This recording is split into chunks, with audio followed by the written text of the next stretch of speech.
I'm curious also to see if Rook will move forward in towards him for a bit of aggression. I don't think so. I believe that was Galatasaray below them as well, if the colors are correct, and they will be able to be stopped a little bit on their move forward. Yeah, I saw it. That's another one for the montage. We're waiting for it.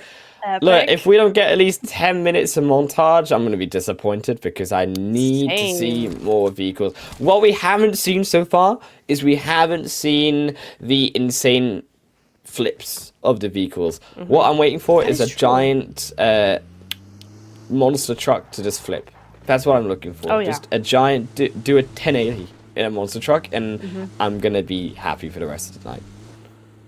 Yeah, absolutely. I really, really want to have that because it's fun, right? It's a great little bit of fun in between. The Galatasaray are going to be trying to grab that was Aquarius of KYS, so looks like a little looting, a little bit of grabbing that vehicle that they shot her out of. That's a little bit of Grand Theft Auto going on here. Wrong game, girlies, but okay. Interesting to see this, though, Wolf. We've got Rook, we've got Galatasaray, we've got everybody kind of centering up here towards that right-hand side, rather, that eastern side. Now going a little bit more split into the center of zone, but an interesting turn of events sort of thing, kind of an interesting glimpse into the mind of these teams and kind of where they're thinking this zone will be going.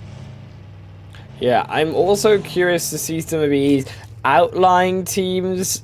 I'm curious at how they're going to be able to They are a bit further away from the zone. I'm more concerned about those teams on the west, or the eastern side, should I say, because they have a number of squads coming into the zone also on that edge, and they are going to be slowed down naturally by those teams moving in. Also, the terrain isn't so great. You can towards the northern end and have those sort of cover with the buildings and the city of Rostock, of course, to provide a bit more protection as you also move into the zone, assuming no teams also set up in these locations. However, the hills towards the south are going to be a bit of a slower rotation for these teams, and if it continues, as we say, to go easterly to the zone away from those squads, they're going to have a harder time inevitably getting in.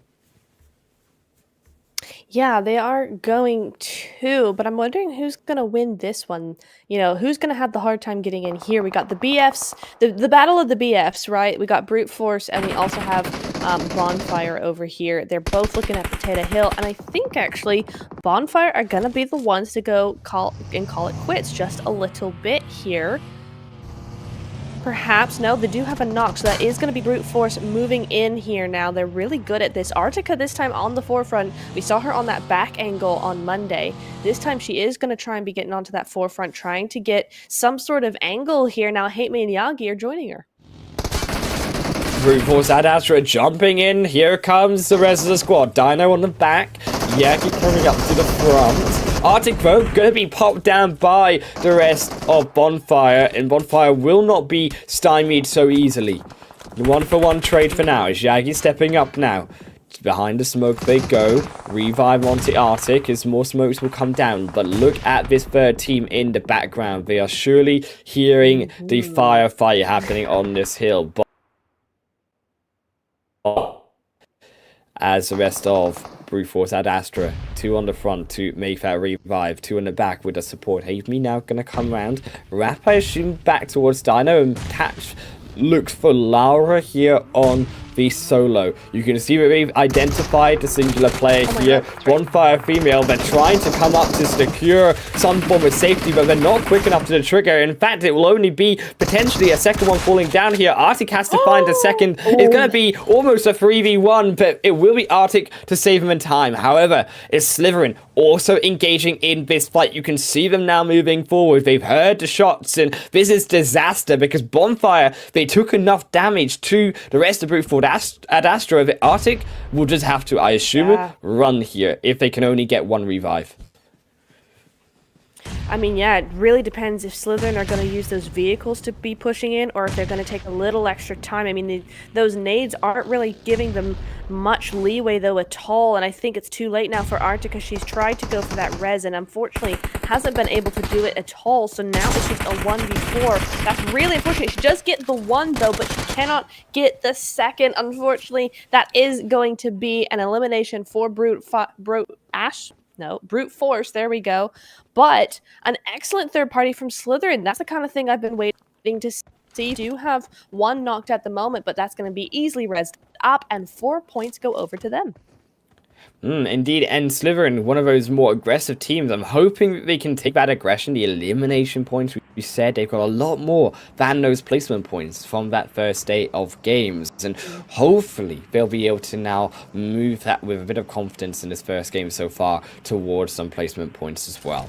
Digital Athletics here also going to be a little bit of a later rotation. I did like that coming through from them. You saw them have to kind of make an emergency wider rotation as they got caught by Denise Bank Wildcats on the first game on the first day, but now they've adapted. I like this. However, so have Wildcats. They've now stayed on the mountain for a fair amount of time.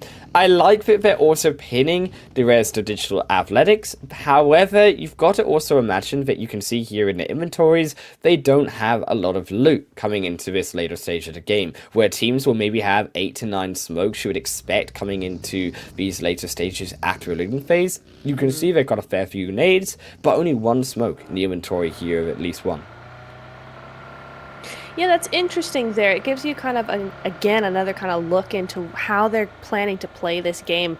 It could be that, you know, with this kind of center on that hill, they're looking for those sprays. They're looking for as many eliminations as possible. And if need be, maybe not so much worried on getting out of that position. So they're looking to get as many elimination points and maybe not mind too much if they do end up going out due to, you know, low throwables or smokes or something like that. I think that could be very much what they're trying to do here. As long as they have a lot of ammo, they're pretty good. You got some decent aim on them, and they've got a great zone. So that could be kind of playing for the short term. Yeah, the zone definitely, I think, helping out Denise Bank Wildcats in this first game. If it had gone the opposite way, I would be a bit more concerned for them. But this high ground with, as you say, these teams roaming in, it actually will work fairly well for Denise Bank Wildcats. They'll be able to take advantage of this high ground location. Teams making out wider rotation. I think towards the north won't be as much, maybe some wider rotations towards the east, because as we know, the north in this zone is going to be home to Ruins, and in Ruins is infamous for all the right reasons. It is, isn't it? I mean, some great games we see coming out. Is it going to go that way? It could absolutely go that way. I could see that, and that would just be an absolute pain. No pun intended, or maybe it is intended. You'll never know.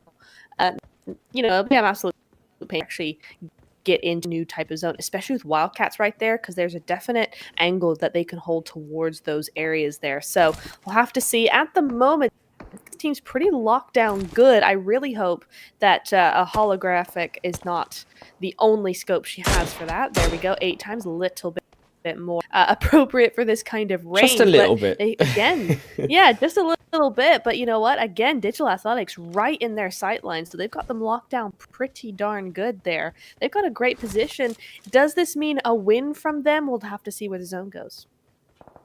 Yeah, Denise Bank still a long way to go. And remind ourselves it is only around that stage 3 coming into stage 4 zone. You don't really expect too much to affect in terms of the way team fights are. Some have moved into the Ruins area, notoriously also difficult for moving around in the Ruins area. However, go Valkyries, don't need to worry about moving around over a player that cannot move. Mali will just be run over, and Valkyries will secure their second elimination.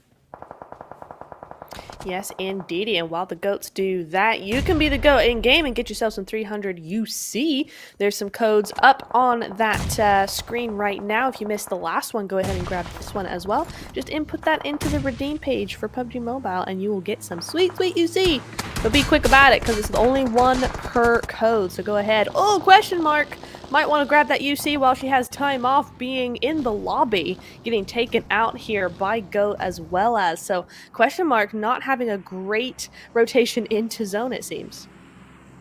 Indeed, in question mark, you can see also the teams behind them, right, as well, making that fight just that little bit more difficult for them too. Denise Banks still on this mountain. I would have expected them maybe one player to make a bit of a rotation, maybe up towards the more northern end of the mountainside. As you can see here, with the zone now moving towards that northern end, you would have been much more beneficial taking that northern front, no, eastern front, sorry, should I say, to be able to take advantage of the road, as well as also stop these other teams from utilizing that opposite hillside that you can see in the more center part of the zone. Yeah, I mean, that zone, unfortunately, is a little bit of the Wildcats' worst nightmare there because they are going to have to squeeze into zone. They've got a little time to do that. But that zone, that side of the mountain is not very covered at all. There's not many angles they can use there. Plus, Rook can just move in behind them, just like MIR, taking out the rest of question mark there, unfortunately for them. But nice 2 points on the board for MIR. Looks like they need them, though. They have 1 dead, 1 down at the moment. Not sure how that happened, but unfortunately they're on the wrong side of zone to be doing too many crazy things, because this side of zone is about to get heated up real quick. Oh, invisible bike. Interesting. Wild Pixie as well here and Slytherin gonna make it a lot more more difficult for Go Valkyries to be able to move further into this zone. Of course, MIR another conundrum that they've got here behind them. So Go Valkyries really do need to pick a fight, I think, to get some bit more space, or at least move up here, as you can see, onto the ridgeline for a better position before Wild Pixies arrive onto this location on the edge of the zone, because they really are running out of room with the amount of teams surrounding them. Oh, they really are. It has to be very quick for them now. They have to make that decision. They can't hold on too long. Oiku from the Wildcats, though, has fallen. She's taken a great fall, and she's not going to be able to get up again on her own. So that's something that she's given her team. Have to perform that very quickly, because that's not going to be... Oh, hang on a little minute. There we go. Coming in there. Oh, almost epic, but she does get knocked there. Gives enough time for Sonya to get another knock, though. Very nicely done here. This looks like a pretty good thing, except the backstab from Pain. Yeah. Pain bringing in the third party, ruining the 1v2 potential for Rook there, but not enough to try maybe stop Rose if they can be able to get in for the shots. No, they cannot. The wall too much. They have to wrap back around. They're trying their best, but as this fight comes on, you can see, look, Pain are coming in. You've got Lisa now coming in to help Cupquake. So really now Rose has to go back for this revive as Pain to be a full-man squad here to contest, and I think TPS and also Rook are both in some serious trouble right now with Pain entering in. They are absolutely in trouble. I mean, Lisa's the only one that has any sort of standing up there. Now Pain's moving in. Ooh, the entry fragger does get knocked, though. That's a big thing for Rook. They might just be able to hold off a little while longer. They've got shelter from KYS, and they should be able to do this, except, of course, TPS is still here, but Rose doing the most here. How many knocks is that going to be for her?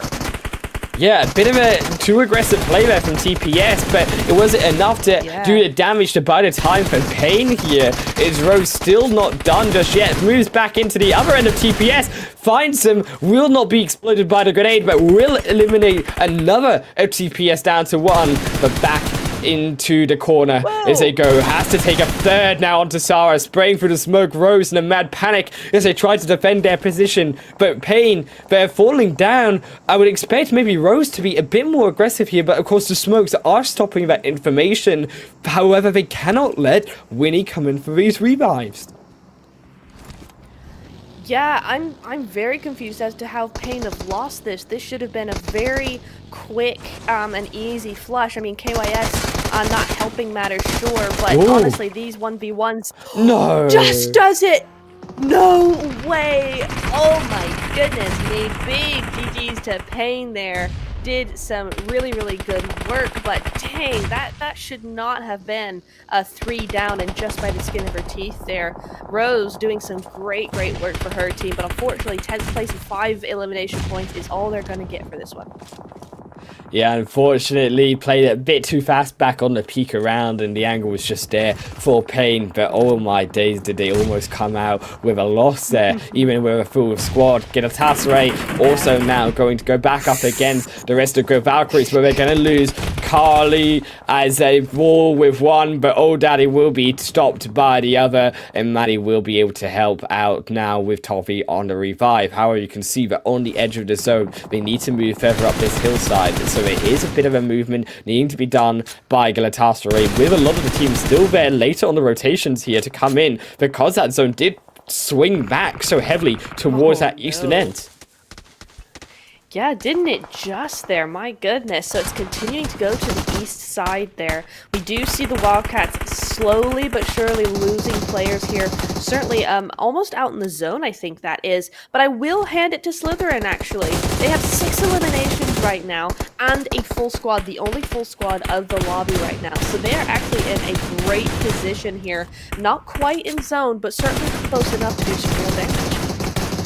Yeah, definitely, and you can see the experience coming through from QSE and also Nuzix. These two players who have been playing inside of the previous tournament, they know what to expect with some of these teams and these players, and they've definitely done their research. Coming back from day one, a lot stronger of performance, I think, coming through so far from them. However, a big raid boss behind them in Galatasaray. Yeah, that's going to be a big one to try and get rid of. I mean, at the moment, it's looking, they have the man advantage, so from that side, it's looking good, but they are very distracted by MIR. They're trying to clear that northern side, which is a great idea until that happens. Maddie coming up behind you there. They will get this heal off, so that's going to be okay, but now they have another heal to try and get, another revive to do.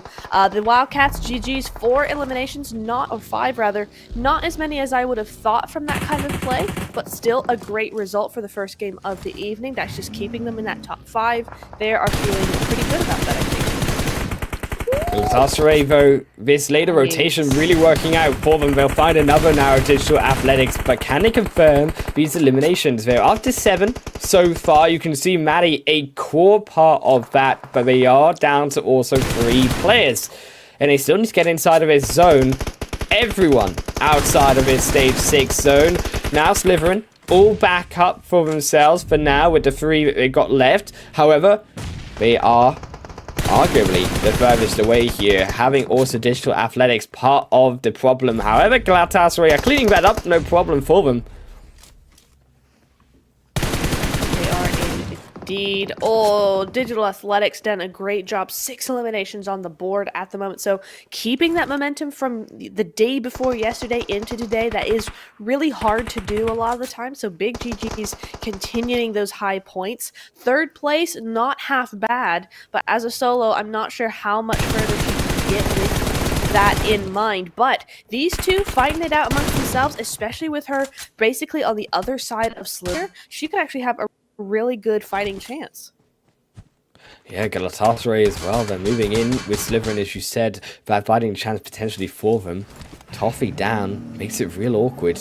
They're actually going to go for its revive. This is really interesting, considering that, yeah, it gets you closer to zone, but look at the open position you put yourself in. They've got this vehicle, these 2 to block themselves, but oh no, rookie errors. They stand way too close to the vehicle, did not blow out the tires, wanted to greet for the vehicle, potentially for the movement, it gets blown up, and now Galatasaray should be out of this one. Slytherin, they need to keep moving though. They get caught by the zone, and you can see the damage to the zone really helping out Galatasaray. They may be low, but Slytherin are also going to be struggling, and it might just be Digital Athletics here going to be able to steal this one. Look at the health on Leo, but everyone's been so damaged, and the zone will give DA the win. Back-to-back, if you cross over the days, it's 2 in a row in a wrangle for DA. That is insane. How did the other teams allow that to happen? I mean, massive kudos to Digital Athletics. She played that perfectly. She just stayed low, stayed down, just snuck into zone behind them when they were too busy healing up. But I mean, obviously that was a mistake from Maddie, right? Just not far enough away from that vehicle when it got blown up. That's a separate issue. Yeah. But to not have that healing, to just have that zone be able to tick away your health like that, I mean, that is insanity. I don't think I've ever seen that. Yeah, I think really unfortunate for Atmos St. Maddie's going to be kicking herself because if they had two players, they would have been able to do more damage quicker to Slytherin. Then they would have been able to turn the fight onto Digital Athletics with a man advantage in the game. And then, yeah, they would have been able to potentially take that win for themselves. Instead, though, it's Digital Athletics with another win for them. 16 points overall with 6 elimination and 10 placement with their chicken dinner. Definitely going to be what Digital Athletics want here, coming off the momentum of day 1. Now got big momentum on day 2 with another Erangel win. I mean, let's just remind ourselves, everyone, that they've just gotten 46 points in 2 matches, back to back, Oh, yeah. 46 points. I mean, that is just insane. I definitely would not be surprised if they were now top of the leaderboard. They weren't that far away from uh who was it, Galatasaray. So I could definitely see them actually making that top of the list. The only thing is that at the same time, Gal actually have a game even if they didn't get the win. So it is a little dicey on that front, but they've definitely done enough to be threatening it. Yeah, I definitely think Galatasaray are in some trouble when it comes to, yes, they're going to pick up points. They had a lot of eliminations as well this game too, but they are going to be a bit closed in on the gap between the points and first and second. I think you wouldn't be surprised here to see later on in the total standings, the rest of Athletics be second place actually now above the Wildcats. So I think had we didn't really see them, they sort of disappeared, had clearly a struggle moving in off of that mountainside. Yeah, they did, and I think that's where, of course, that kind of utility or lack of really got to them. I think I liked the plan that I think they were going for, and that they were going for kills, a lot of kills, and with the zone, the way the zone went, they were taking that gamble, and I don't mind that gamble. Unfortunately, I think weren't able to get enough points through those eliminations to actually warrant it. They only got 4 total in the game. For a play like that, I'd like to see maybe at least six or seven, something like that, which they're capable of doing. But as good the angles were on that, I mean, you do see you had 226 meters from the top of that ridge. So while the angles were good, there is also a heck of a lot of cover that you don't really realize is going to be there until you're actually up there. So I think that may have thwarted them just a little bit, but still not too bad.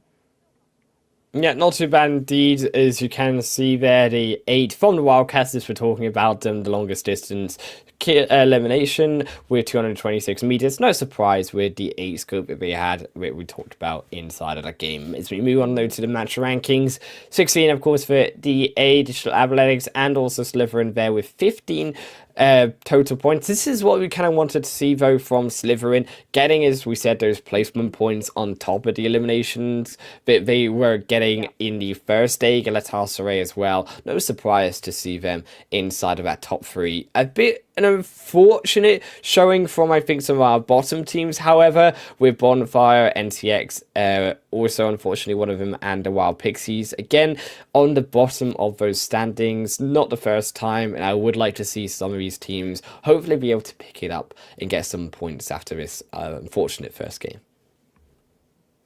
Yeah, me too. I think a lot of these teams had the opportunity to do a lot better. Some teams like who was it? Brute Force got completely third-partied, and it was an excellent third party by Slytherin. There wasn't a whole lot they could have done there, maybe except run away. But they chose to stay and chose to try and fight it, which is fine. The other teams, though, they definitely had opportunities to make a different outcome, and unfortunately, it just didn't happen. They just didn't end up doing that. So yeah, definitely would like to see more coming in from them in the next 4 games. And I want to see that because I absolutely think they're fully capable of doing that. I mean, we got some great teams in here. It's just they need to find their footing and find their pace and see what's going on. Yeah, I think that pace being a bit set different, something they might not be willing to follow from some of the top teams that are setting it. And I think you start to see now through these 6 games a bit of a gap forming between the pacing of some of what the top teams want to do versus what some of the lower teams in the standings, of course, want to have to play the game through and how they like to play the game. I think you saw some of the rotations through from Wild Pixies, for example. They did get to Ruins. They had a solid spot coming in. However, they may have also left a bit more of the opportunity of those like Go Valkyries to move in ahead of them and get sucked away from being inside of the stage and get caught in the blue later on and kind of disappear. Yeah, definitely. Yeah, definitely. I mean, as we look at the player focus, though, I mean, you are seeing a little bit of a little less consistency across the teams here, just a little bit. You've got Maddie or Seema rather. I keep calling her Maddie, but it's actually Seema. But 7 eliminations, 855 damage, and that drops off significantly towards third to fifth place here. I mean, 5 for Faleka, sure, but then you've got 3 for Bazumi, 2 for Tofida, and then Lisa with 2 as well. So just kind of shows you again. I think we only saw 3 teams there that were really putting in a lot of elimination points, and the rest of them kind of were doing bits and pieces, but not too much there.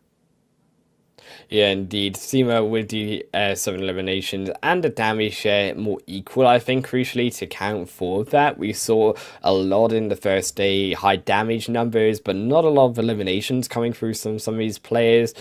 Also, no surprise to see Toffee there as well on the top 5 player focus.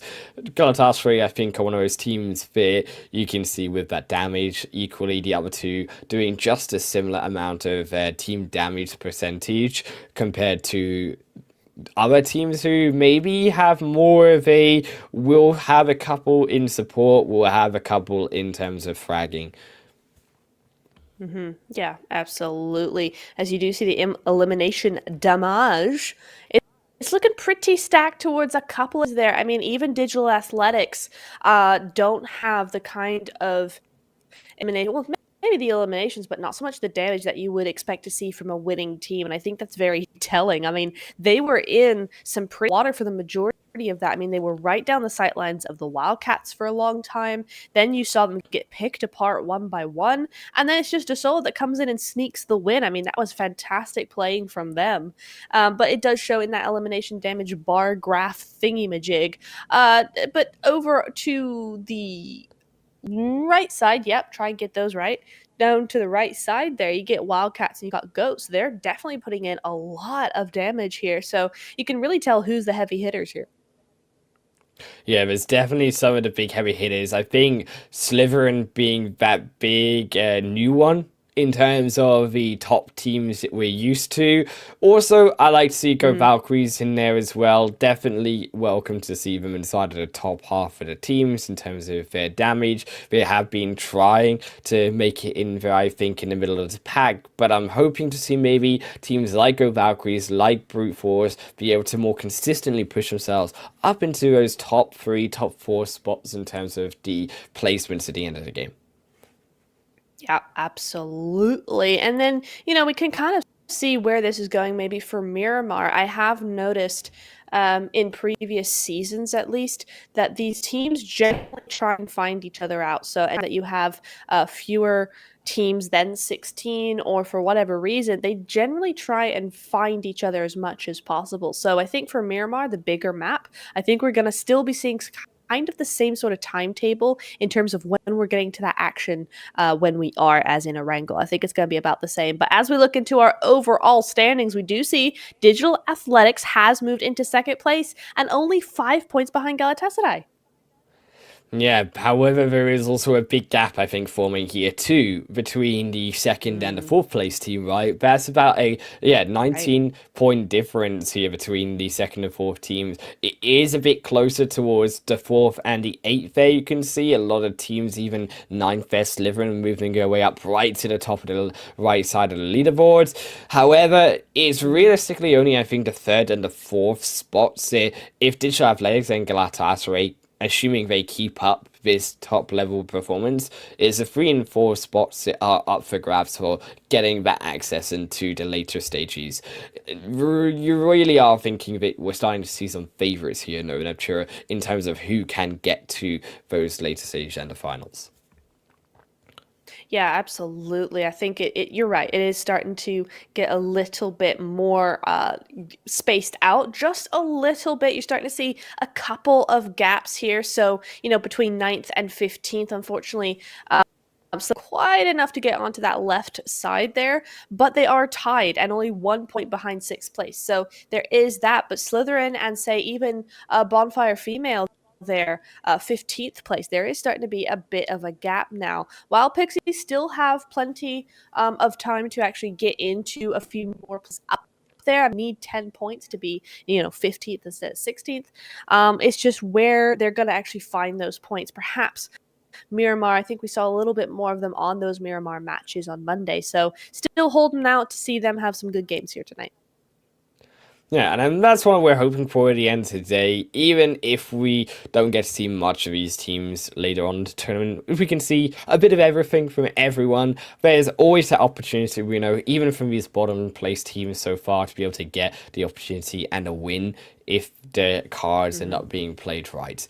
As we see the top 5 eliminations, so no surprise, I think, to see, of course, 2 Galatasaray members at the top, and also Digital Athletics there with their placements. It is realistically a story of the top of these 4 teams, right? With each of the teams having at least one of these players of their squad on the top 5. Yeah, it's a really nice kind of consistent area to see the 14, 13, 13, 11, and 10. I mean, and across the board as well. Yes, you have Galatasaray. Both of them are, number 1 and 2. But I think, honestly, the girls were all kind of used to that. Galatasaray, in general, tend to do this a lot. So it is nice to see some of these other girls, each from one team, have enough of a consistent day and consistent eliminations to actually move in to this top eliminations. Yeah, and I'm really excited to see, as you said, moving on to Miramar, right, how they'll be able to fare in a different environment and see if they can continue Digital Athletics to keep this momentum up. We'll be back with Miramar after a short break.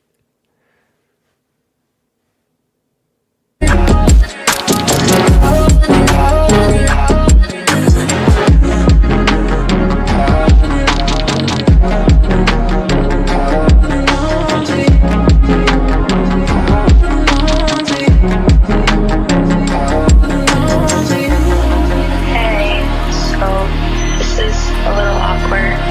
Things haven't really been working out as well between us, and I just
Welcome everyone to the second game here on Now Miramar. It's going to be a hot one with Digital Athletics just coming hot of the chicken dinner on Erangel. A back-to-back win across days for them. Got to see if they can keep this momentum up. Now moving into our Miramar second game of 5 today. The playing path is going to be a top one for now, as a lot of these teams, again, going to be able to get where they want to. However, we can argue that there is a little bit of teams roaming towards, we saw especially in Group B yesterday, that southern side, Valdemar, Chumisera side, those hills to begin their looting phase in stage 1. So that could cause a few of these teams to have to make a bit of a rotation on those roads. You can see KMG, one of those teams, going to be making potentially that rotation down towards the south side, alongside Rook there, going to be heading towards their Picado end, and also some of those teams like Slytherin up towards the edge of Impala later on with Brute Force. Haven't seen too much, however, as these teams are beginning now to drop some of their hot drops overall. Getting into the early games, I would be hoping to maybe see some fighting early on. This zone definitely going to be a bit of a shift as well for some of those teams like Slytherin and Brute Force, Galatasaray, as we saw, making their way back up towards that first phase, as it has gone up towards the northeastern side. Would be actually maybe interesting, of course. What do you think about looking at Crater Fields? Potentially, are we going to see a Picado Hills finish? What do you think? Would you like to be that diabolical, Neptura? Would you like to see a Crater Field finish? Always. I think you know the answer there, Wolf. Always. I would love that. I just love big ridges like that. La Bandita is one of my favorite end zones as well for that very reason. Ridges and low ground are always such fun. So yeah, absolutely. I'd love to see that. Yeah, I really think that Crater Fields, I saw it once. I saw it once in, oh goodness me, it was so far back now. Like the eastern region, I was doing an event year and a half ago, and we saw Crater Fields once, and I got to experience it on broadcast, and it was so scary. The amount of open space, Neptura, and the amount of difficulty with high to low ground, that has to be, I think, by far one of the hardest places to navigate in Miramar. Potentially, I would argue even harder than that big A road line that goes straight through with that big tall mountain tops above Picado. Yeah, it's so scary. Again, I'm gonna say this till I'm blue in the face, honestly. If you think you've got a high ground, there's always a ground higher than you on Miramar. It just always is that way. And so when you start getting into those big cliff ranges, it gets especially that way. So there's really no place to hide. Even the ridges are open ground up there. So it could be a very interesting, well, it would be a very interesting zone. Will it be the kind of zone? Absolutely not. So I'm excited to see if that does go up that way. I do see that we got a couple of squads there that do have some damaged players at the moment. Not for very long, hopefully, but we do have... Oh, Goat just, already getting shot at here. Oiku on the ball when it comes to this one. Oiku getting a shot onto Old Daddy here from the long range across the roadside. Don't expect too much to happen. Also, San Martin, I wouldn't be surprised to see a certain squad here make their way over onto that mountain ridge. You can see on your left of your screen an overlook question mark. We've seen it a couple times before. Nepture, what are we thinking? Ooh, I would love, as north as it can go, as painful as it can go. I think it'd be nice for Wild Pixie to have an easy rotation into zones. So I'm gonna say it'd be really kind for them to get that kind of Crater Fields north rotation, north zone even. For them, they are looking at pain at the minute, and it's a nice little spread they got here, a nice little part of El Pozo. I really don't like El Pozo just because the amount of windows there are, the amount of angles that can be had at any one time. And I barely go up there anyway, so it is very much an unknown for me. So kudos to any team that goes up here, honestly. But to me, this is a great spot for Wild Pixies. It's got a really nice, kind of more open, but still those kinds of buildings have a lot of loot. So I like this. I think it'd be nice for them to have a good game here. And if the Crater Fields is what they need, then absolutely go for it.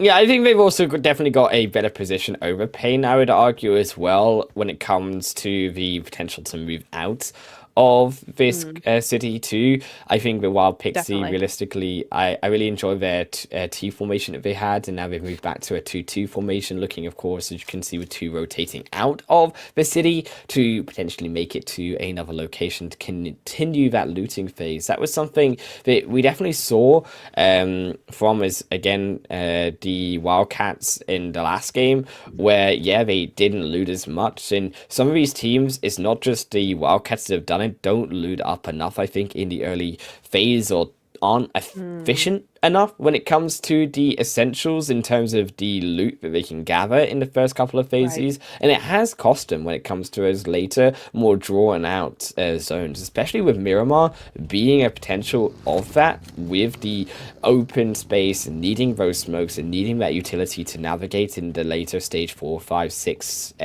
part of the game. You really want to be able to be on the top of your game for the basics at the start. Absolutely. It is. I think that is definitely something where if you're thinking about kind of what the Wildcats were doing without much utility at all, it is not going to fly on Miramar, especially one so far from the open where the cars can get stuck a lot, just like MIR are getting stuck here, Wolf. Oh no. Toffee gonna be stuck here with also MIR. You can see the split too. It's a 2-2. So they are moving back their players to come towards MIR. I think they're gonna try to aggress this one. You can see Carly moving up now with also Seema. They're moving forward as well, but they're gonna be a bit too late to get to the eliminations. There, MIR gonna be able to get across the hill in time. That's good for MIR. They've left that, but unfortunately are going to be losing two of their players. That's not the Miramar they really wanted. I think they probably got stuck there a little bit. Nice little drift there from Josie.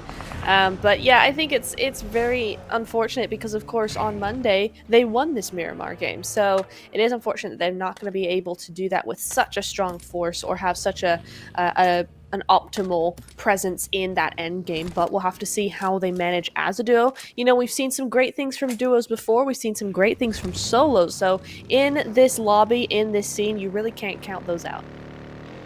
Yeah, also there you can see Pain looks on the standings like they did have a player go down a little bit when it came to the damage. I'm curious if the side of Wild Pixie, judging by the fact that they do also have that yellow line there, are on a bit of a contention against each other up towards that northeastern end of Miramar. I don't think so though, as it has gone back to normal. Go as well. Going to be on this T-junction here versus question mark. They haven't moved. Instead, towards question mark, it's going to be question mark moving towards the goats. Has been a different tale here with goats being a bit more defensive, I think, when it comes to how they move around the Miramar map this game. Yeah, it has been. The goats, I think, after having that initial run-in with, who was it, the Wildcats, I think they are playing this very carefully. But we tend to see from a few of these teams, oh, this is an interesting rotation. Hang on, TPES, not generally a kind of rotation that I would really recommend here. Just because it's like a 1-1-1, so you give these teams up here, you give Wild Pixies in particular an opportunity to kind of just focus in on one car. If you're all together a little bit more, it's not as easy for them to do that. But you know what? They get through it. So you know what? We can't complain all that much because they managed to do it. So kudos to them. Wild Pixies do not get much of a return for those bullets spent. And we'll have to see where TPES up, because again, they are another one of those teams that really could use those extra points and a good game here. So we'll see. Yeah, I think actually Wild Pixies as well, they could also move away from the El Pozo side further towards those higher mountains. You can see just in the distance for themselves. Also, they have this church as well around El Pozo, and I know you love the church around the high ground that it brings, and also the low ground around that would be definitely a big advantage and a great position to hold for the Wild Pixies just now, and be able to gather a bit more information, as we say, gather a bit more loot as well from the church moving into its later phases. Definitely. Absolutely. I like the high ground that question mark have here right now, trying to get these eliminations on rotations, which is some of the best third party you can really do here. And I do like how Question Mark are really on top of these movements here. But unfortunately for KYS, they looked for cover. They were not going to get it. They're going to find the only refuge is going to be the lobby after they move into the compound that Go Valkyries was in. That's a big upset for them. Yeah, Go Valkyries going to be able to gather 3 eliminations off though for it. And it will be them taking down KYS. Another unfortunate game from them. I think the side of KYS, they've kind of struggled a little bit when it comes to getting themselves these points. And KYS virtually, they're going to need to be able to hopefully come back in Sandhawk, hopefully come back in these next 3 games, because they are running out a bit of opportunities when it comes to getting these points. They really are. Yeah, it is unfortunate. I mean, the good news is that, right, we're not going to be seeing any elimination from the tournament today, right? From phase 1, True. No one is going home directly. That is true. So for them, it's so much pressure necessarily. But, you know, everybody wants to get the quick way to the finals, right? They don't want to have to go through 2 weeks of playing. No one wants to do that. So they are going to be trying to get that top 4 position, but we'll have to see how they end up going as we go along, because KYS still on the left hand of that board, if I'm remembering correctly. So they still are in it. They just need some good games, and maybe Sandhawk will be that game for them. Yeah, I'd be curious as well to see where the stage 2 is actually shifted in terms of these players. The rotations of them looking like it may have shifted towards more of the east. These players seem to be driving this way as well. Pixie has spotted out a couple of these TPS members. They have been tracking them from behind as they initially did rotate past, and now he seems to have finally caught out 2 of them on the roadside. A really difficult position for TPS, but they try to rotate around the ridge. They almost get away with it, but they will lose Lisa. That way it leaves 1 casualty as they go back down into the compound. Oh, that's just terrible for Lisa. She's been one that I think a lot of people are watching, and every time she's on screen, unfortunately, it's only to see her death. But I have to say, really well played from Wild Pixies there. They have that 2-2 split either side. They were using those vehicles effectively. They've effectively made TPES run straight back into El Pozo, which is not going to be good for them for 2 reasons. Number 1, Payne's there. Almost. Number 1, Payne's there. Almost had it. Almost. Number 2, Wild Pixies are now able to go straight into that gatekeep position up on those cliffs. So TPES, unless they want to make a super long rotation, they're slightly stuck here. Yeah, I really wanted to highlight that, but I will hold a point. As we can see the map here, it has rotated actually very centrally for a lot of these teams. We do have this bit of a split here, especially towards the south side. You've, of course, got the mountains, where you've got Montenuevo as well. I think some of these southern teams will be particularly looking for a high ground just to the south of Montenuevo. You can see already MIR and Digital Avalanche have that other core spot in the south. Towards the north, we do have, of course, the mountains and the sides there, just to the west of San Martin, and those giant hills that we talked about, right, where NTX can have, I think it might just be the highest point. I know you say there's always a highest point, but I'm pretty sure that's a very, very high point indeed that NTX have on top. Like, yeah, I think it is actually the highest point, but it's kind of difficult to get up there. Yeah, I think they have a really, really good spot. I'm just watching the left right there as we're looking at Wildcats doing some stuff. But yeah, NTX have done exceedingly well to actually get up there. Oh, I don't know who just went out there, but that was very nicely done. MIR. Ah, GG's. Yeah, and there also, GG's would be your code. Get into PUBG Mobile, be able to put that code in. First one to put that code in gets 300 free UC in your pockets. Get all of those cool new fashion looks and show it off to your friends. As question mark here, still looking over Goat Valkyries. It's a bit of a stalemate. They've been here for a while. I'm curious about the utility that they've got. It looks like question mark do have a lot, of course, because they had the central city there to be able to loot up so much. However, for Goat, again, here's the problem, right? 1 smoke on Militia, 3 on Tire. You've only got 1 nade vote on the other. You've got 4 on the third. But using that's about only realistically one engagement or one big rotation that you can make with that amount of utility. You're not going to have any extra. No, you're not. They're gonna have to play it very, very carefully. So I wouldn't be surprised if we see Goat Valkyries stay here for as long as possible, even more than they need to, just to wait for question mark to get out of here. Because I have to make some very, very quiet rotations, very not calling too much attention to themselves at all. So we'll have to see how this plays out for them. For me, I would be very tense right now. They do have zone though, Wolf. They've just had zone handed to them on a silver platter, and question mark have to do something about it. Yeah, now, and unfortunately for question mark, they may have done all the looting, they may have had all the control in the world, but the zone just says no, and it's them they have to rotate in. I would expect them to make actually not this engagement. I think it would be smarter of question mark to make a wider rotation away, and maybe towards more of that south end. You rotate in towards the north, and you kind of end up, as we say, towards those teams like NTX, right, in that high ground issue, where teams who are set up there are going to have such, again, an advantage like question mark have over Goat. So I expect them to make more of that southern rotation. Maybe around Carter Hill could be an opportunity. KMG Esports, so as well, going to be another sufferer of the Wild Pixies hold here on outside of El Pozo. Another team trying to rotate wide, getting punished. And Payne also here on the other end of El Pozo might just be able to spot out Nina, but Nina does turn around in time, and it looks like they will be able to hold the edge. Densbank Wildcats in also some issue. That tree, that post is not going to save them. Rook do grab though a knock.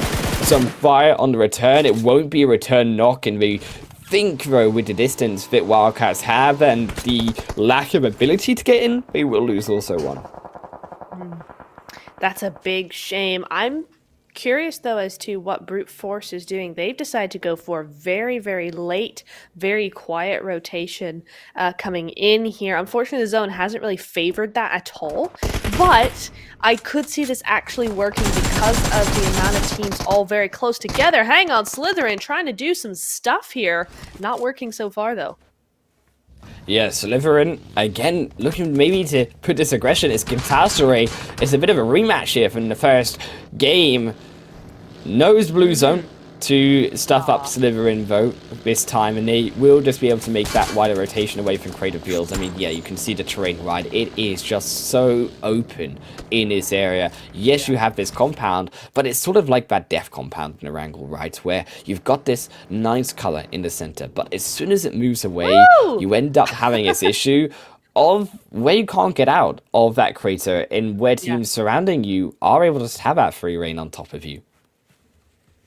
Yeah, it really is, and that's what makes it so interesting. And that's where I kind of come in with the, you got to get that position early as heck, because once these zones start coming in onto these ridge lines and you don't have that, you are kind of stuck here. So Bonfire at the moment, they do have NTX behind them.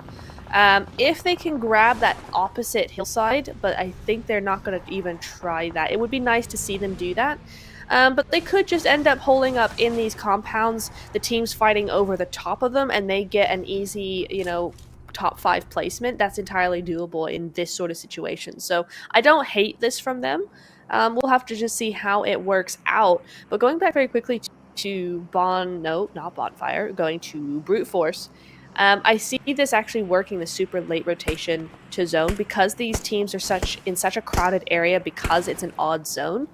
They could actually sneak in very easily in between these teams or around the outside, go for a long rotation up to the north. This could actually work in their favor, so I'm hoping that we'll be able to see a lot more of them coming up. Yeah, NTX here, holding out on the edge of the Crater Fields on the high hill they have. Going down, though, could be a bit of a problem coming into this zone.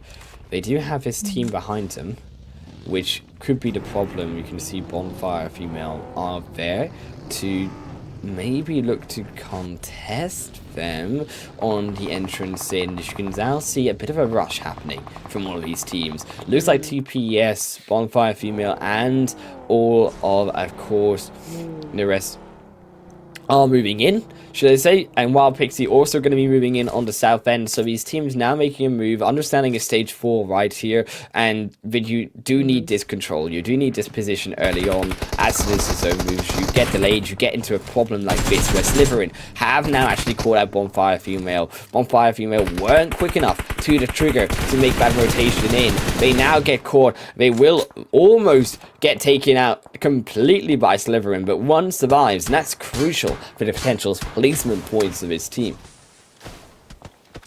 It is absolutely. I just want to just have a giggle at him for a minute at how massive that monster truck is, just stuck on top of that buggy. That was humongous. That had no business being that big. But Slytherin, they have lost Linu, unfortunately, to Galatasaray, but they are in zone and they've got a big compound. It's one of those things again where they can just kind of lay low, make sure no one comes too close. But as long as those teams don't have an angle on top of them, they'll just fight amongst themselves. So Slytherin again having to get into a top 5 here. I'm so nervous. So if that zone goes away from towards the south, they've got Galatasaray, they've got other teams. They're Brute Force, Ad Astra, Bonfire still there. You've got Question Mark on the other end. They all would be looking down on top of Crater Field. It's a great position to hold, but you are at the complete mercy of where the zone goes, because if it goes south, look at where they have to go through. There is realistically no way Slytherin are getting into this game if that goes south. El Pozzo, again the same issue, right? If that zone goes away, there's 4 teams going to be fighting, exiting that city, and also the teams on top of the hill. So really this zone really just controls who wins this game, or who will, as you say, get into our top 5.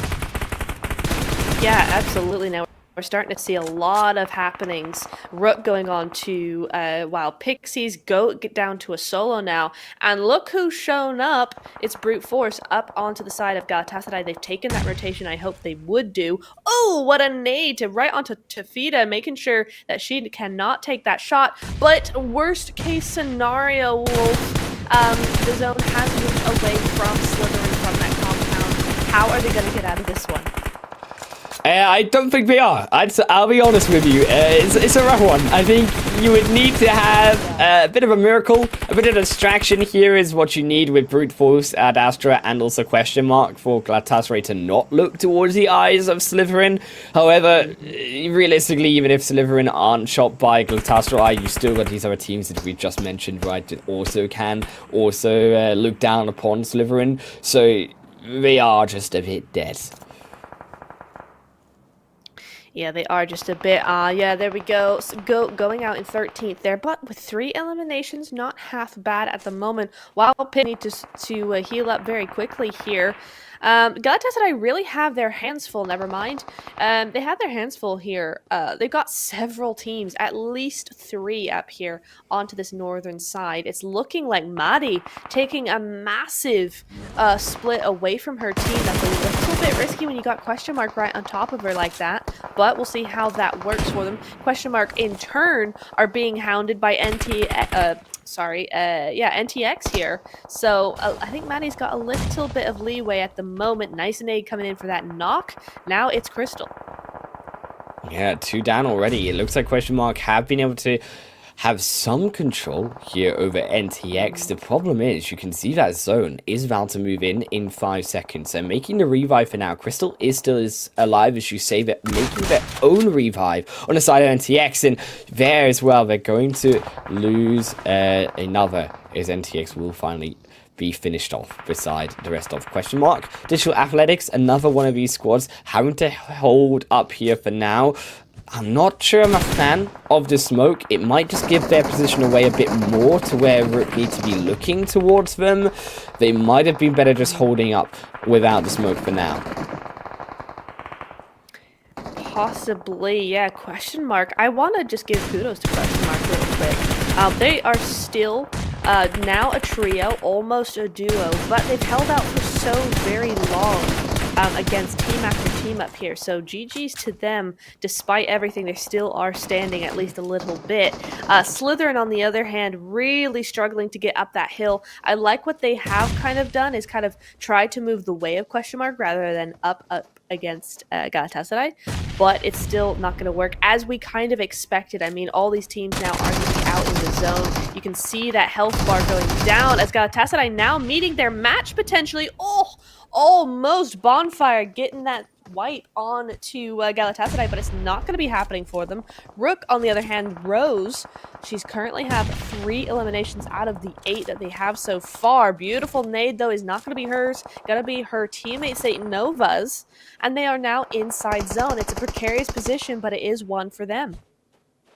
Yeah, Slytherin will fall down there, but it will grab at least one better placement point. It was Question Mark who fell as well before them. Rook keeping themselves alive with the 9 elimination points so far. You said earlier about the smoke sphere did kind of draw Digital Athletics their way. I like that they're not putting the smoke stand still here, holding up behind this bush and staying as low as possible. I would even argue that if need be, if they don't need that backpack, that could also come off at this point in the game, just avoiding as much potential of being seen. Yeah, indeed. I'm wondering if we're going to see another Digital Athletics win here. I mean, that would be just phenomenal. I'd love to see that. On the other hand, though, Rook looking very, very nice up here. They've got a little bit of that high ground. Again, not as high as the teams to the west there, but they're currently fighting it out. So Rook might as well get as many eliminations and as much control as possible. Oh, pain! Feeling pain right now as they move on in straight onto TPES.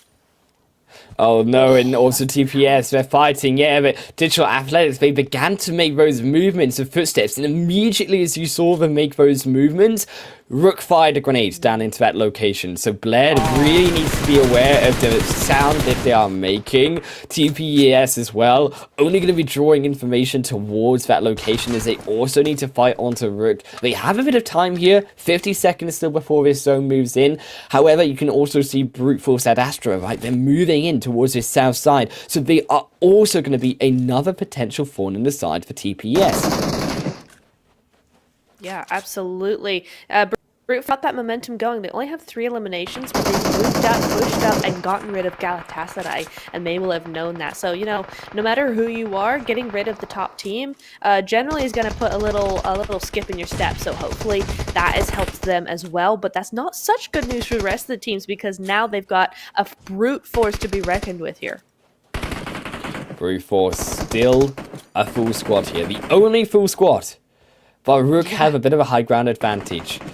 I think the Brute, they'll be waiting here for the next phase to see where it goes. If Rook need to come down off of a hillside in stage 8, it will be the end of them. So Brute can play a little bit patient, but they, as you can see, need to still provide enough pressure to stop Rook popping over the front of that base and being able to shoot down on Brute Force. So they're playing it right. The only issue is you do have to also be careful of these solos in amongst the end. And you do need to be careful here of Rook because they'll take down Brute. They'll take down TPS. The moment they're allowed that second up into the front of the rock, it's a triple elimination for Sonya. And Sonya's looking for the 4th on to Dino on Brute Force. They will be able to find it. A bit of an over-aggression, and now just like that, a full squad is being catapulted into a solo. Sonya's going down for the aggression. She's feeling it. She's feeling the chicken dinner win, but way too aggressive with Yagi behind. Gets punished. Rose not there to follow behind the rest of the bush, and now falls the second. Yagi will look to punish, but in the final, Satanova will be there to finish it off, and Rook will fall down, or Rook will be able to get a chicken dinner as Brute Force fall down. That was fantastic. Really, really well played there. It was touch and go for a second. They didn't realize that Yagi was actually behind the tree and was not the smoke down where Digital Athletics was. Speaking of Digital Athletics, they are now got another second place right off the back of that win. So again, sneaking into that top 2 position. Really, really good work as solos. But yeah, you got to hand it to Rook, man. I mean, they were just going right, left, and center. They had that high ground, but as much as that helped them, they were just able to cover those angles.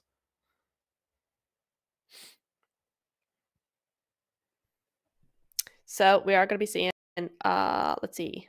Yeah, just fantastic work. I'm wondering what this is going to be into kind of the Sandhawk new thing now. I'm wondering what that's going to be looking like because you have Rook coming in super strong, not as strong perhaps as that Wildcats win from Monday, but still a very strong sort of game coming in there. So I'm wondering, is that meaning a back-to-back for Sandhawk now?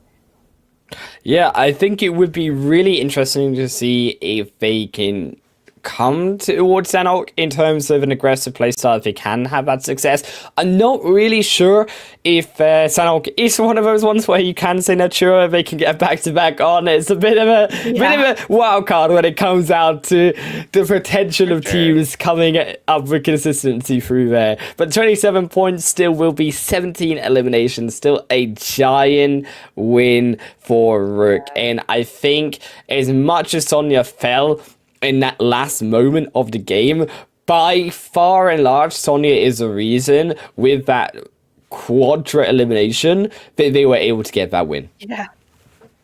Yeah, I mean, Sonya just on fire tonight. We have seen her past do super well here, and I think tonight has been no exception. I'm definitely expecting her to be in that top fragger board, if not maybe sneaking on to the overall top fragger board if she wasn't there already. Yeah, for sure, Sonya looking really strong tonight. And I think Rook as well have always looked pretty consistently strong. Yeah, they might have not had always the chicken dinners. This is one of their wins, at least for them. But they have always looked consistent, I think, in the 7 games now that we've had so far, Nevtura. Yeah, it definitely is. Blair getting 375 meters. I mean, that's pretty long there for Blair. So big GG's going off that way. Only 12 total rescues, though. I think that's one of the lowest we have seen. So definitely going to be looking Yeah. forward to that elimination damage ratio graph that we'll be seeing a little later on. Let's see how much there is actually going on here because that's not a lot of rescues. Yeah, a bit of an extra healing done in this game as well if we are looking at stats. All down just to the way that zone did end up going. You could see Slivering, one of those teams who were healing up inside of the blue, trying their best to really deal with a quite bad hand that they got given. However, there is also arguments, right, that some of these teams did stay a bit too far to the edge of the zone, knowing that the potential they had of later as the zone started moving away from them, moving further away and leaving them in the blue at the end of the game. So I think I would like to see some of these teams maybe at least make 1 or 2 players a bit proactive, send them out. If you're going to lose all your players anyways with the blue later on, try at least with 1 2 to get further position into the zone. Yeah, absolutely. It is interesting, you just talk about kind of, not healing quite so much and, just starting. It reminded me of Sandhawk and the other season I think we had where one of the teams, Sandhawk without fail, got one in zone in the blue, started healing with like 40 odd heals, started healing Yeah. from phase 1, and immediately they always got top 5. It was insane. And of course, then there were some changes made so teams couldn't quite do that, and Yeah, that put the end of that. Unicorns But of it was Love, I really believe that might have insane. been. I think that was Unicorns of Love, if I'm correct. I can't remember. It was a team with a pink logo. That's all I remember. And I know Oh the team yeah. that you're talking about. I know the team that you're talking about. As Rook Dream Core, they will, of course, as we say, come with the chicken in the 27 total points. TPS, a little bit of a miles away there with only 12 in second position. Really did get sucked up a lot of those eliminations by the first team. But still, good showing from the rest of these teams up at the top. Brute Force, Galatasaray, delivering always some fair amount of eliminations in their pocket. And unfortunately, I think we are again seeing now the consistency, right, of some of these teams. A bit of a surprise at the bottom, though, still, with MIR being still in 15th position. I think MIR, they've really struggled, right, as we haven't really seen them come out swinging as hard as we saw at the first couple of games in the first day. Yeah. Yeah, no, they definitely are not seeing the exact same sort of mentality coming through here, and maybe that's part of the plan. But I do have to ring the bell of 1,000 damage. Ding, ding, ding. There it goes. Both for Sonya and Tofi as well. Both of these girls getting over 1,000 damage and very, very close to each other for the same amount of eliminations. And here, Wolf, we're seeing on Miramar much more consistent kills across the board for these teams. Wait a minute. 3 girls of Rook are on here. I just noticed that. Yeah, I mean, no surprise to see Rook on here. I would expect Rook to be on here. I'm surprised that we've not even got 4 players of Rook on here, to be honest, Neptura, with the amount of eliminations purely that they got. I mean, it's going to be a high chart when 3 already have about 2,500 damage. Is it going to be beating the Digital Athletics 2,875, which is the highest marker so far in the tournament? That's what I'm curious about. Yeah, it could do. I don't think it's quite going to, though. These girls got a lot of points, a lot of damage done, but I don't think it was as, from what we saw at least, maybe it was just because they weren't on screen all that much until the end there, but definitely didn't see them as much throughout the game. It was really towards the end there where they started picking up all those points. So we'll have to see if the damage is quite the same, but you know what? Double 1k damage is looking pretty darn good. As we go over to that damage graph, let's see what we have. Oh, is it? Oh, 2 points. 2 points lower than the top, but it is still just as high. There's one more shot, girls. You would have had it. You would have had the highest, but it's still a massive feat to be proud of in this second game. 17 eliminations, 2,873 damage, and also they're a whopping 2,000 damage from Galatasaray, with only 7 eliminations there. What is that about? I know, right? Considering that we only had 12 revives, so you're seeing a lot of teams die out to the blue, you're seeing a lot of teams on rotation out as well. So that's really interesting to see there. I mean, we did see Galatasaray have a real command of the north side for quite a while there, but somehow just weren't able to get those damage turned into knocks. And maybe that's where those 12 eliminations came from. They were all Galatasaray knocks. Yeah, as well, Slytherin ended up getting those points. Question mark, and also Wild Pixie, they do have high damage numbers, but that was because, of course, they were contesting a lot of those teams on their rotations as well. So that is where the other damage comes from. As we said, hopefully that will be enough, though, with Rook to boost them up to second position. It is going to be to that 17 mark. 1 point difference as Digital Athletics go down to third, but it is going to be now 3 teams with that big separation. Denzi Bank, Denise Bank, Wildcats, they're going to be at the mercy of all of the rest of the teams below them on that leaderboard. Nice to see. I think also Slytherin going to be there up on the left side of the leaderboard. MIR still clinching into that left side with their good performances they had at the start of the first day. However, it's definitely getting a little bit sketchy with the likes of Pain Ladies. They're also looking to contest the left side. Yeah, they are just a little bit here. I mean, Pain did have, that top 9 position there. They have drifted apart just a little bit, but it has been a couple of kind of nasty games for them. They've done their best, but there's the zone's not been on their side, or there's been somebody in their way there. As we look at the top 5 eliminations, we do see Tofi still on top, but Bazumi sneaking up, actually taking over Sima as well, as Sonya coming in onto that 5th place there. So we are seeing some changes after that win, Wolf. Indeed, is a couple more of those Rook members are boosting themselves up into that top 5, and of course, there even the side of Seema moving down. I think Seema definitely moved up into that first place for a moment because of that big game they had right in the first match of a wrangle. But Toffee is definitely their big eliminations player for the squad. No surprise still to see them up with 19 total for now.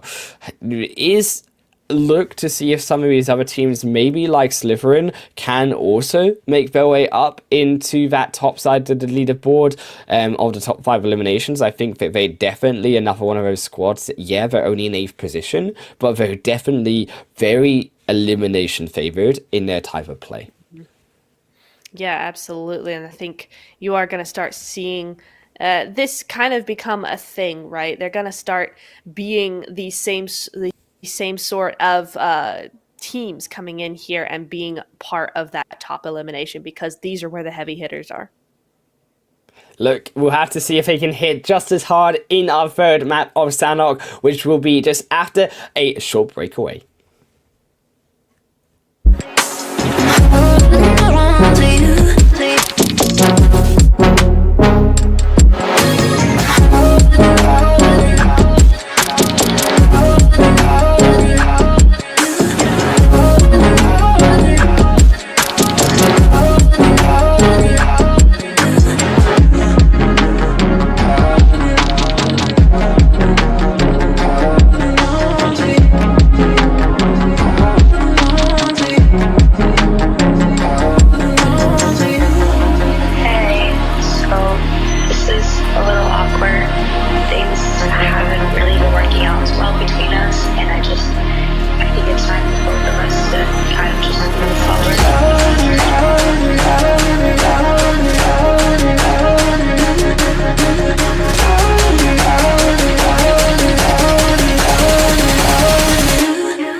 Welcome everyone back here to the third match of the second day here with Group B at the PMEWL mid-season showdown. My name is Highland Wolf and I'm joined, of course, as always, by Neptura.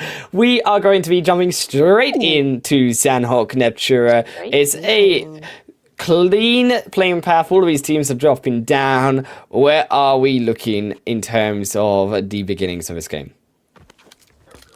Oh, we're looking pretty easy, pretty nice and chill at the moment. These teams are already landed. They're already good. I don't see necessarily any... I see one hot drop here over by Pine Mountain. We got two different teams over there. But it does look like, for the most part, we're going to have a fairly quiet start to the game. Oh, wait, no, hang on. No, we got two hot drops. I've just seen that actually up in Hatin as well. There are two different teams there. So early action, but apart from that, we are looking fairly decent for a nice chill start to the game. Hopefully we'll continue to see how this evolves with the new zone. Should be coming up fairly soon. Yeah, and we see no real team, I think, looking to contest each other. Of course, there is always the MIR versus Slytherin deal here up in Hatin, but this zone is again going to go towards mainly the main island of Sandhawk here, but it is a little bit on towards that bottom left island, should I say, there with Pine Nan, the separator. Also Pine Nan, KYS, and also, is that NTX? I believe it might be down there as well, contesting each other. It is indeed. I'm pretty sure we also got Slytherin and MIR up here. I think you just said that, if I'm not mistaken. But the zone could possibly go down to the south, and that would be really cool for Cave, I think. Just to be evil, you know. Oh, Cave. You know, I've never had a zone ending Cave. Really? Or a game ending Cave. If you had a game ending Cave, I've never actually seen it on a broadcast. Actually, I think maybe surely I've seen it once. Maybe once, like with a round team rotating cave. through it. Yeah, like I've seen definitely the hills around Cave for sure. We had a couple of the end zones be around Cave, but never actually inside a cave. If we ended, no, darn, not quite. that's what I want. I want cool. now a cave. You baited me in to like a really cool location to Sandhawk, and if I could just Nice. mind control the zone over there to the south. Oh, yeah. Like I would be whispering in its ear right now. Absolutely, that'd be so much fun. Gosh, that would be great. I think that's gonna be our new oasis now. We have an oasis on Sandhawk, everybody, and that is Cave. But I thought that was a third party there for a second. No, it's not. It's just we've switched sides now. So MIR looking to potentially just get out of here. I think we saw this on Monday as well. MIR not super duper keen on an engagement so early on in town here. They look to be kind of moving outside of that. So we'll see how that goes for them. Slytherin as well are a little bit more aggressive, I think, in terms of moving MIR out of this zone, and I like the way that Slytherin were pushing a little bit towards the early on stages here as MIR did begin to loot up. They came a bit closer to Slytherin and they did aggress them and punish them for that, so they sort of pushed them away from this location, and as a result, MIR are going to need to look elsewhere now for some more loot a bit sooner. NTX, unfortunately, it is just a lucky draw that you end up around Galatasaray always seem to be getting these early eliminations into their pockets, and NTX are going to be the sufferer for this one. Yeah, that is unfortunate. Crystal, I think going down to KYS there, if I'm not mistaken, but I'm not sure where KYS are. So I think maybe still in KYS. Painan somewhere like Painan. that. Yeah, it will be, yeah. I think that was it. Yeah, so unfortunate, but you know what? NTX still have a trio that's plenty doable on a map like Sandhawk, and I hope they can use this to their advantage and try and maybe sneak in with fewer members to kind of maneuver. Maybe they'll go in their favor this time.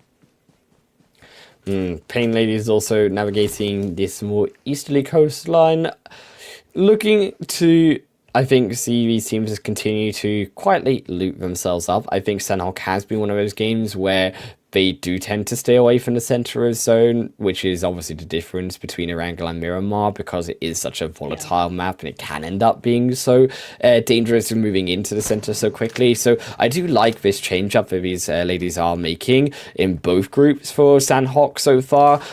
Watch me now be eating my words, as they'll all go center circle by stage 3 after this game. But yeah, that's how it usually goes, right? But yeah, I'm hoping that they'll continue to loot up, get the equipment on board. But you can also get your code on board in game. If you just put in that code right on your screen, you'll be able to get 300 free UC. But there's only one. You gotta be the first to do it.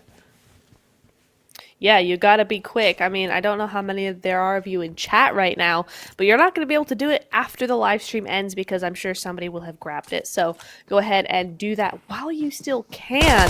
Well, Pixies, oh, hang on, MIR making this push. Very nice so far. Yeah, Slytherin have been very aggressive here, but MIR, they came back, and you can see the Slytherin, they looked like they were trying to make this big wraparound play, but MIR took advantage of that while they were in the rotation. So Slytherin now losing QSE up onto towards the north side. The 2 back members are here now. They will be able to find one here and finish them off, but they need to get towards these other Slytherin members. They need to push MIR away. You cannot lose 2 of your members of your team this early on. It's now Farka moving back towards the end side, looking to punish some of these revives of her own. Has been spotted out, but has the angle, gets one in as they all jump across the window. This could be the opportunity. Looks for a second, dips back down, gets a second indeed. Almost a triple for them. Slytherin, they need to get in here. They need to finish off the last. Oh, they can't. They have to just take the one revive and get in there as soon as possible. They cannot afford for all 3 of those players to get up there. And I think that's what they're knowing that they're going to try and get into this. Oh, but she's taking the long way around. I don't quite. Oh, no, it was the hole in the wall. Getting done and oh, dusted. No. Slytherin. Done. Oh, a valiant effort by them, but unfortunately that hole in the wall, that little grid, a little bit of decorative something or other, I think they're going to want to get the architect who designed that and kind of yell at him for a little bit, because that was their undoing. Look, I mean, MIR, though, on the other hand, they needed these points. They were looking like, after this game, another bad result. That's them down to the right side of that leaderboard. And getting those 4 points, crucially also keeping 3 players alive in that fight, but did look super sketchy for them, is also going to be so important, as we said, moving into the later rotations. Super important and very, very well done to them to only lose 1 in that close range fight when they could have gone down to a solo there. So to keep 3 still alive is really, really good result for them. So big GG's going their way, but I think we're starting to see Sandhawk come into play here in terms of the time taken to actually get into that action, because we already have quite a few things going on, and looking at that leaderboard, there's a lot of damaged players out there. Yeah, Goat Tier versus Digital Athletics. You can see this solo player on the front. Go Valkyries are trying to find a way to support Gristo, but there really just isn't a way to support Gristo. And you can see with Digital Athletics, that building almost acting as a blockade for Digital Athletics in a way to be able to make that move. But a bit of a wider rotation. O'Daddy able to punish one of the wider mistakes there from Digital Athletics. Gristo still staying alive actually as well. Even more important is they're now able to get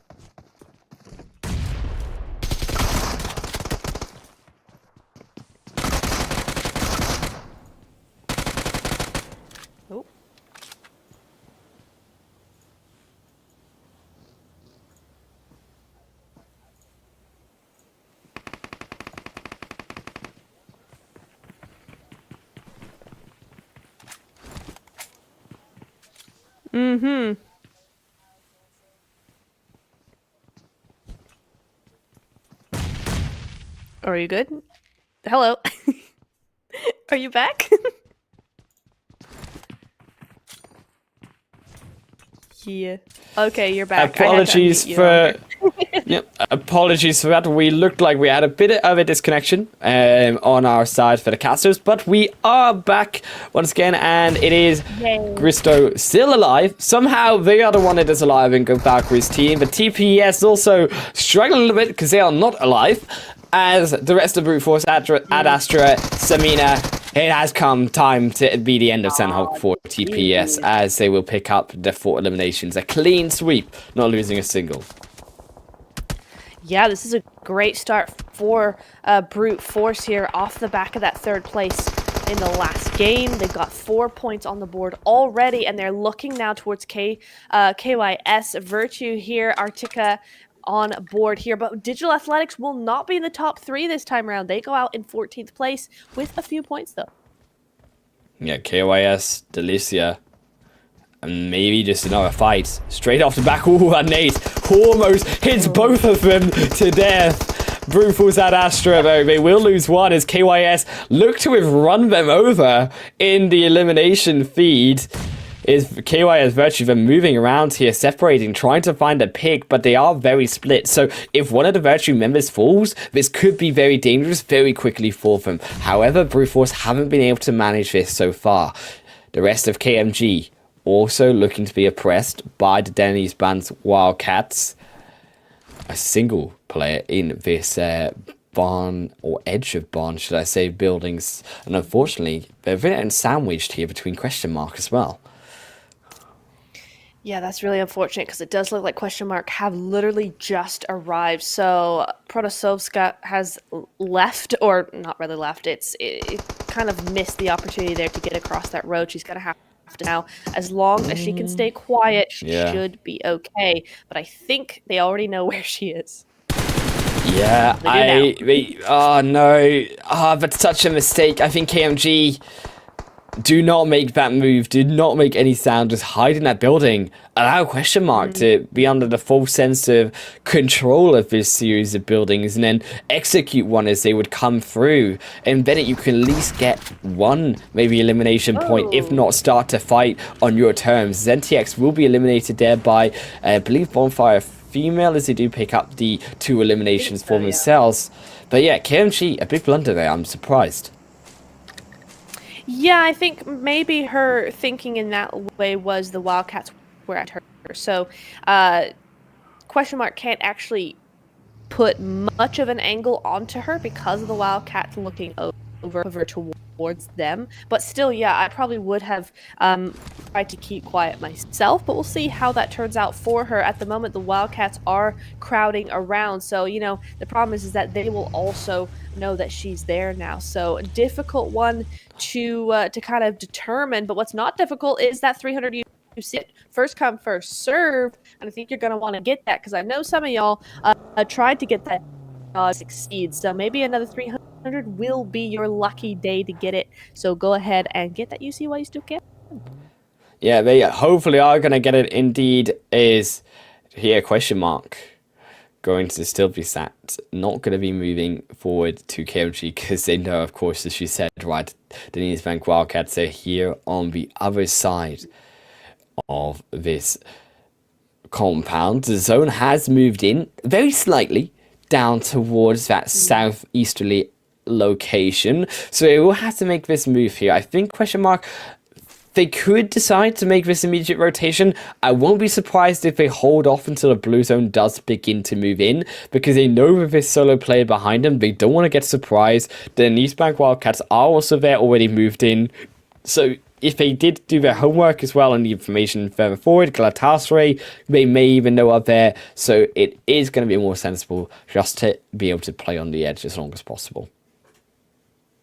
Yeah, definitely. I do not want to be on the quarry side at all. I think Pain are starting to move in, but they're not going as far as Kampong here. So there's definitely an opportunity for MIR and KYS to actually move in onto that west-eastern side, rather. Try and go up that coastline and then up over those hills. I think that's actually a little bit of a stumble from some of those teams to that side and not really look towards that hill at all, because surely they know that that's no longer, it's not being used right now. It's available. No! Oh, MIR, they've hit a tree. This is not the point. You need to be able to get past those trees. You do not want to be stuck here. But thankfully, KYS Virtue, they have not been able to punish them just now. They only come into the situation now. They're trying to avoid being spotted. And now as they come out the vehicle, you need to blow them up. In the time that they were there were 3 people in one vehicle. I think they might have been better actually just trying to shoot the vehicle and blow it up before they arrived. They didn't manage it. Now they're going to be in a bit of a pickle here. Liot, is there alive? Sure, but how much realistically longer are we going to be alive for? I'm really not sure. I mean, Pain, we are putting some work in here. That's going to be double elimination. They might have just saved Liot. That's going to be the third. Liot needs to heal and allow Pain to just finish up these eliminations. Yeah, sure, you're not going to be able to get those eliminations total. Oh, they're even going to try them. No, they fell for the eliminations. Why? They could have just survived, but they got too greedy. I mean, with 5 eliminations, it's fine. But as the minute she did that, I was like, please, no, do not peek that. You saw what happened to KYS. They are looking straight at you, and she still went for it. So GG's there. Got saved by the bell just a little bit, but unfortunately not enough. So Pain now up to 5 eliminations, and KYS still alive as a solo. She managed to stay alive in that fight. So very well done there. Rook going to be looking here at the Denny's Banks Wildcats as they have made also their move down into this zone. It's almost going to be stage 4 now, and I'm curious to where that zone will shift. There is a few teams up still playing on the edge, particularly you can see Question Mark have now moved up towards the quarry. Galatasaray have been here a very long time. They don't maybe have as many smokes, but certainly looks like Toffee has the nades to play. You want to have these nades on. We know what Toffee can do if given the opportunity. That's going to be the only smoke that they have put down. Maybe even drawing in Question Mark here towards that smoke as they will take the vehicle. Retreats actually a little bit here, reposition with the rest of their team. Yeah, just a little bit. It's nice to see kind of a little bit more of a smaller rotation coming in from Galatasaray. That's what's really nice about them. They do only as much as they need to. They don't overdo it. They don't underdo it. It's just right. So very nicely done. Excuse me, here with Question Mark. Question Mark, I think, are taking the wrong angle to this. They don't have to take this fight at all, really. They could go ahead and take a smaller or longer rotation, rather, over to the north side. But I understand why they're kind of doing this, because this is where that hillside is. I just would have liked to see maybe a little bit of a very quick, longer rotation up to the north side and then try and cut off Galatasaray here, rather than going uphill and fighting them uphill. Galatasaray going to be moving their way just a little bit towards that zone. I think a smart decision here. Yeah, sure, you can definitely call them off the rest of Question Mark for now. You can slow them down, but this zone with this fight, it is going to be a bit difficult. I think slowing them down definitely just makes the most sense to give the blue a bit of pressure for them to have to deal with. We're still having, as we know, Galatasaray in front. The Nicebank Wildcats are also going to be popped here from Pain. Another long shot. I will not be surprised if Pain end up on that longest elimination later. Oh, absolutely. Pain have set themselves up very nicely. I believe that's that hillside that is just on the other side of Kampong there. And that's interesting. Bonfire still here as well, just below them. So not quite alone is Pain at the moment. But, it doesn't matter. No. It is going to be Elem getting taken down there. The Wildcats need to sort something out. Don't over-peak it, but they also have to keep pushing in, and they are going to leave their teammates behind if they can, if the trees don't be their public enemy number 1. We'll have to see how they make it, but they're going straight towards Bonfire here. Yeah, I think it has hit another rock there as well, and that's why you just see another one fall into the elimination feed, another knock through for them. They really are not doing so great. As Galatasaray have now also, I think, suffered a bit here, as they might have just gave Question Mark a bit too much room. I definitely think I like the idea of keeping the pressure with the blue and keeping a Question Mark back a little, but as they did move back outside of those buildings, I think Question Mark pushed up a bit more, and you could see the punishment coming through there. Unfortunately, also Wildcats just really struggled getting picked off by Pain, then Bonfire, PMEWL, and yeah, you can see that they will fall down there next in 12th overall total. Still, not a bad result for them. 3 eliminations. It is points on the board. That's always a good sign. You know, you got this teams like TPES and unfortunately NTX as well.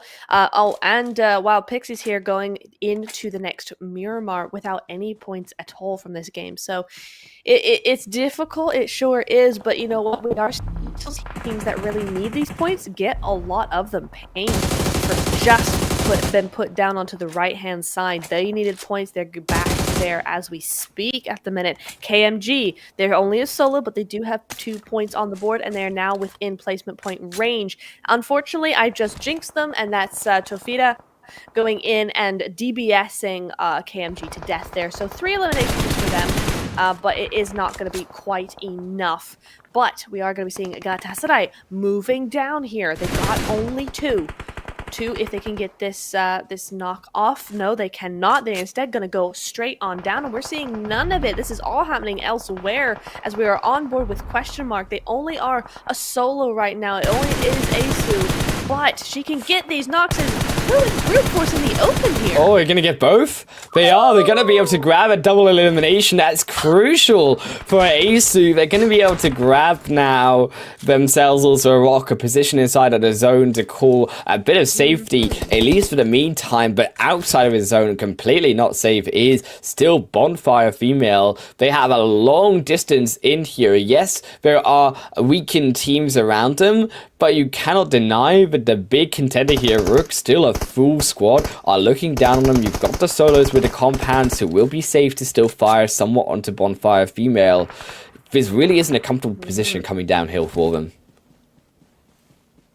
No, it really isn't. Pain now, yeah, they do have a trio, now down to a duo as of all teams, or players rather, from Go managing to get that, but they do get eliminated in the end, so it does look like a little bit of a surprise eliminate or not to get into that compound there. But Rook, we haven't seen anything from Rook, and yet here they are, full squad inside the new zone now. Are we about to see an actual back-to-back here? Question mark, very low though. It had to be an absolute outplay. Yeah, Rook is going to be able to finish that one off as it will be Asu falling in to the number 4 spot. Bonfire Female still waiting, holding on. They're trying to survive as long as possible, but it is only now 3 teams remaining. The blue zone, you can see, is so close to engulfing them. Right on the edge as it stopped for 30 seconds. Some respite, but it's not going to be for long. You can see even just dipping into that bluedium how quickly their health falls at stage 7.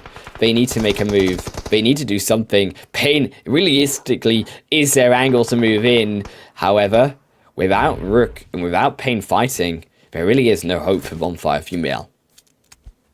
No, absolutely not. I love this push by Bazumi. Oh, no. Beautiful name coming in from Desi there. Oh my goodness. But Bazumi is now inside zone. She is that part there. Oh, but Rook getting the final elimination over on to that player there. So now it's down to 1 with a new knock. I think that is going to be them out. Yes, but 3rd place, 6 eliminations. Not too shabby at all. Yeah, Rook Dreamcore, they're coming back around here looking for Pain, but they managed to lose one, unfortunately, on the back end. And now, Rook Dreamcore, they're trying to find these ankles, but Pain, they have such a fortification going on here, and without being able to get those smokes in, without being able to get those grenades into the window, you really can't damage Pain all that much. One will be going through there. You're looking for the second, but the angle just isn't there overall. They're both outside the zone. Rook should be able to keep Pain out at bay for now. You have the even vision coming through from Sonya of it. They're going to roll the nade in. That's going to be Stezzy going down. And now it's only one. Sarah will fall. And Rook, you said it. You said they could get the back-to-back. Would they get it? Well, yes, they will. It's a double win now. And a big performance coming through from Rook. It absolutely is. A phenomenal game there played by Rook. I mean, Pain held on super duper well. Those compounds are notoriously hard to defend. However, Rook coming in there, Bazumi's rotation into zone behind cover, so at least she had a foot in zone. The rest of them fending off Bonfire before making their move. Pain somehow allowing them in, with difficulty, but allowing them in nonetheless. I think moving up and getting into Bonfire's position there enabled Rook to come back down the hill there. And so it was just a really, really well played, very tough final circle there. So GG's there. Yeah, I like the patience that Rook had, right? They didn't get sucked into the fight with Pain. They didn't get sucked into the fight with Bonfire Female as much as Bonfire wanted them to start to fight with Pain, especially for their advantage. I think it really was the zone. It took away Bonfire and then Pain. Yeah, as you said, it really was a difficult position to control. And as soon as that zone went away, it really was just Rook defending that zone and gatekeeping him off. Yeah, it really was a very, very well-deserved win by Rook there. But Bonfire did super well. I think Pain did excellent there. They had been falling down a little bit in the last couple of matches, but that Sandhawk, again, doing wonders for teams who tend to have an off day or whatever, so they're looking really good there. Interestingly as well, Digital Athletics not able to sneak into the top 3 this time round, but still a good result for most of the teams here. I think we saw most of these team in back to the lobby with at least 3 eliminations. So I think even if it hadn't gone the way they really wanted it to, it's still been a decent performance.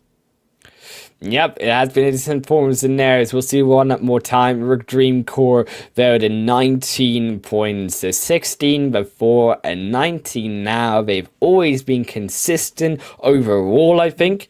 And as we said through these last 8 games, I'm really looking forward to what this team can do in the next 2 games and through. You've got to imagine now, if not even the later stage of the tournament, if they have to fight through more earlier on, what they can do there.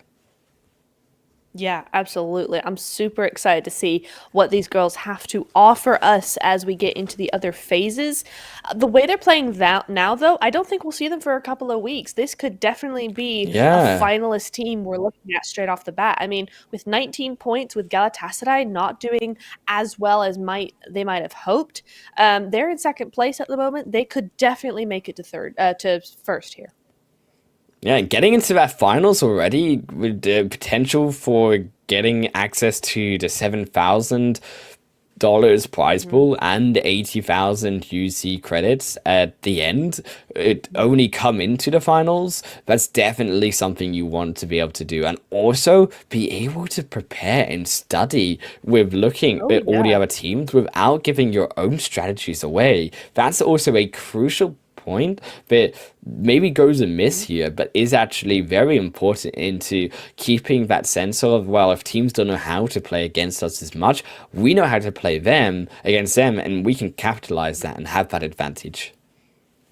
Yeah, absolutely. And I think there's one other point or rather advantage to going into finals right now, is you don't have to control your mentality when it comes to these long tournaments, right? If you're playing 2 days and then you're in finals in 2 weeks' time, you're not playing every weekend and maintaining points throughout, a bunch of games and trying to be consistent and trying to do this and trying to do that. You're already good. So you can come back fresh and confident and ready to go, where some of these other teams might be feeling a little drained by the time the finals roll around. Yeah, exactly. And that's definitely the longer format. But if teams have to play for longer, they are going to be naturally more fatigued, whether the team feels it with the momentum and with the team synergy or not. The longest distance elimination, of course, we kind of expected it to be a team pain, to be honest, with the amount of range that they were shooting people from. But it is going to be 235 meters for them, moving themselves into the second position there behind Rook, and also third, Bonfire Female. I think one of the best performances we've seen from them so far in this tournament. Yeah, very, very nicely done by them. And Brute Force as well with 10 points total there. Doing some really good stuff. I think these teams really needed these points as well as they've been doing today. I think Brute Force have been doing very well. I think these teams really wanted that extra boost, and we're seeing that for a lot of these teams. Because, I mean, if you look on the right-hand side, 10th through 16th, a lot of those teams are actually in our top 5, so they did not have as good of a game, and so we're seeing a lot more of those points getting a little bit closer together now. Yeah, and that's all down to things such as MIR as well, taking down Slytherin, another one of those teams who were building up that momentum to coming into, as you Yeah. said, that kind of top five spot that we were looking at now in that eighth position coming into this game. Goat Valkyries as well, another one of those teams that I think had been on the downcline, and now they're able to rise themselves up with those 7 points they gained here in Sanhok. As we move into the player focus, so it is going to be the Rook Sonya here in the first position, 5 eliminations and 135 damage done. No 1,000 damage bells ringing here, unfortunately, for ourselves, not sure, but there is a lot of Yeah. shared damage overall. Oh yeah, there is absolutely a lot of shared damage. And it's nice to see Gristo in here. I mean, we did see her with that surprise knock on to Pain when they pushed that compound. So some good stuff there. Interesting that she is on this leaderboard with only 2 eliminations. So kind of shows you that again we are seeing those teams on top really dominating the space when it comes to those eliminations. Yeah, also I think Stesi as well, being up into that 4 elimination points, we kind of hinted as well. I think especially Liot, I believe we saw Liot earlier on in the Mhm. first day having that top 5 eliminations alongside some of the big names like Toffee, for example, in there. So Yeah. getting now 5 in this game, I'm curious to see where that puts maybe Liot in the top 5 standings. If she isn't in there after this game, I suspect she still will be there, very close to being in the top 5. Mhm. Yeah, absolutely. I think that's fair to say that in those overalls, she might be sixth or seventh, something like that. We go to the elimination slash damage though, and Brute Force taking a few more kills than their damage suggests there. So some nice awareness of their surroundings coming in from them. Slytherin, on the other hand, doing a whole lot of damage there for only 1 elimination. Yeah, 1 elimination is unfortunate. I think you really see that based on the fight right that they had with uh, MIR, should I say, and how MIR were able then to capitalize off of those 4 eliminations. I think a lot of their damage also came down to that fight with Slytherin, and they were just able to survive until the later portions of the game. Brute Force also, I think, ran into a bit of problems. Yeah, sure, they got 8 eliminations, but getting down from that ridge line with Pain shooting at them, they had, I think, about 4 knocks before they finally gave up on the 2 players and then just decided to Mhm. send it, ran into troubles with the vehicles, got eliminated by Bonfire Female. They're in third, who were able there to take up their points, and especially at the end of the elimination and number, or sorry, should I say damage numbers. And then you also have, of Mhm. course, Rook and Pain. No surprise with the amount of fighting at the end. Yeah, not at all. As we go into our next slide, which will be endings. Here we go. And yeah, Rook Dreamcore gonna be taking that top spot from Galatasaray by 10 whole pointer Roonies. That's quite a bit there. And Digital Athletics, they didn't have that top 3, but they were able to secure their third place for a little bit longer. Now, I'm really curious to see how Galatasaray will react to this. Is this them just playing it cool as long as they have number 1?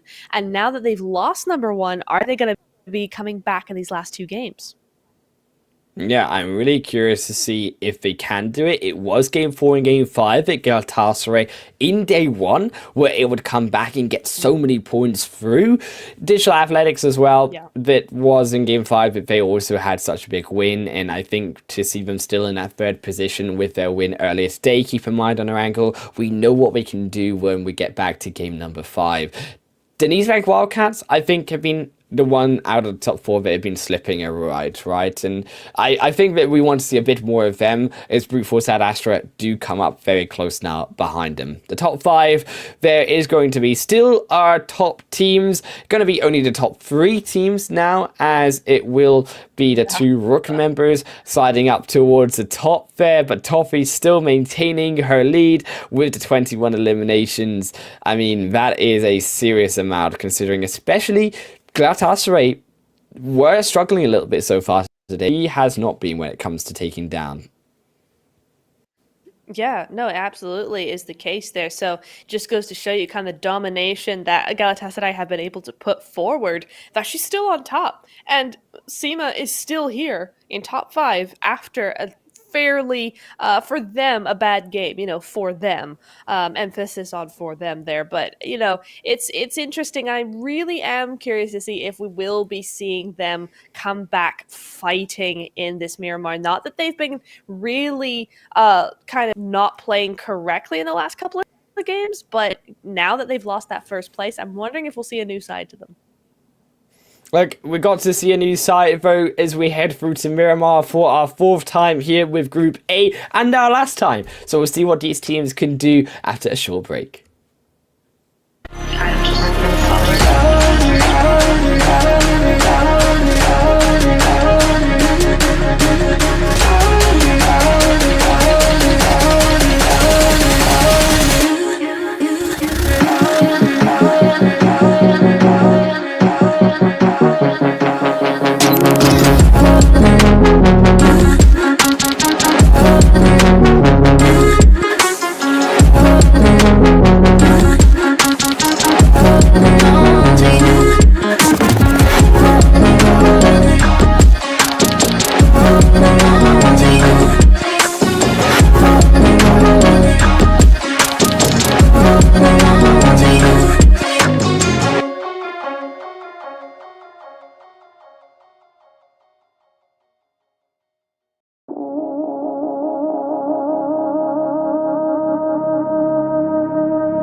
Welcome back, everyone, here to another game of Miramar that's coming up on the PMEWL mid-season showdown. My name's Holland Wolf. I'm with Nebtura. As we said, it's Miramar up next, and Group A are looking spicy today. A back-to-back win from Rook on Miramar, and now on Sanok. Can they do it again on Miramar for a third one in a row?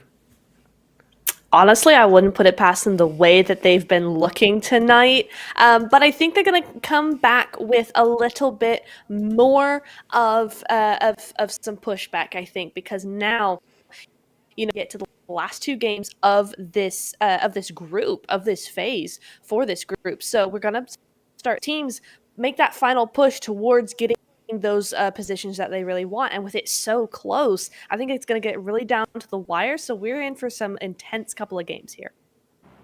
Yeah, I'm really looking forward as these teams look to try maybe pressure a weakened Denny's Bank Wildcats today for that fourth spot, because of course it is, as you say, the top four moving on to those finals, and those teams like Brute Force at Astra are definitely eyeing up that position. Oh, and the playing path couldn't be any worse, Wolf, for some of these teams here. I mean, that's a pretty biased playing path, if I say so. I mean, these teams going to have to fight a long way. I think we're probably going to see a little bit of clogging up for those vehicles. So we could see some early eliminations here. Galatasaray, though, they are keeping to themselves. They're going to go El Hazahar, and they are quite alone in that drop. So they should be good to go. But for these other teams, I'm not so sure. Yeah, and I like to change up here from teams like Wild Pixie, and also it looks like a few others, such as Payne, also, who would go to El Pozo, now going towards the southern locations, but again, they seem to have still found themselves in about the same area, coming up even to the South Island here, some of them, just to get away from those other parachutes. So you can see that play path definitely has had an effect on teams who otherwise would have made it to the likes of El Pozo and La Coparia, now moving down towards the south to contest around Los Higos. Yeah, definitely. It does seem like they can't quite make it out from each other there. And in fact, there's at least 4 different teams. You have Wild Pixies, you have KMG, but you also have Payne down there. So there's quite a few teams down Southern Island. Fortunately for them, the zone has favored that. So we will be seeing potentially some fighting down there. But KYS already on the... already on the prowl against KYS there. And I think that was one of them taking out the first blood of the evening already. Yeah, KYS unfortunately just suffering there to go, and Go even going to take on a third team here, with MIR going to be falling too. So Go really are on the elimination train when it comes to setting their position solidly down and towards that south side. KMG also a bit stuck up here versus Wild Pixie. Now, both of these teams really do need a good result here to try bolster themselves up into these later phases. They are both struggling behind. I think, could it be too late? Could be. They might be able to get 2 big games, but they've got to show us something different to what we've seen in the first 8. Yeah, they really do. I think both of these teams, it's unfortunate that they've clashed here, because both of these teams really need those points. KMG not having a good time at all. KYS not having a great day in general. I think they were better on day 1. KYS Virtue, they need to play it a little bit more carefully, I think. After losing Kowalski, she's a big fragger for the team. So I think after losing her so early, might have to change a couple of plans there. But we'll just see how that ends up happening. Galatasaray as well, up there in the second place position. They have a damaged player, so it looks like they may have had a little bit of say in who does what, but now it's up against the rest of Go. They're coming in for this one. Yeah, it's even KYS Virtue Aquarius kind of walking their way forward actually in towards Go, inviting them in. But yes, I get the idea. Tyre is there and you could bait them back, but you're a single player. You're a single lady here amongst a swarm, as it were, of Go Valkyries who are all gonna all too easily be able to dispatch of Aquarius, and it will be Delicia 24K who just have to continue to move backwards. I think a bit of a blunder there.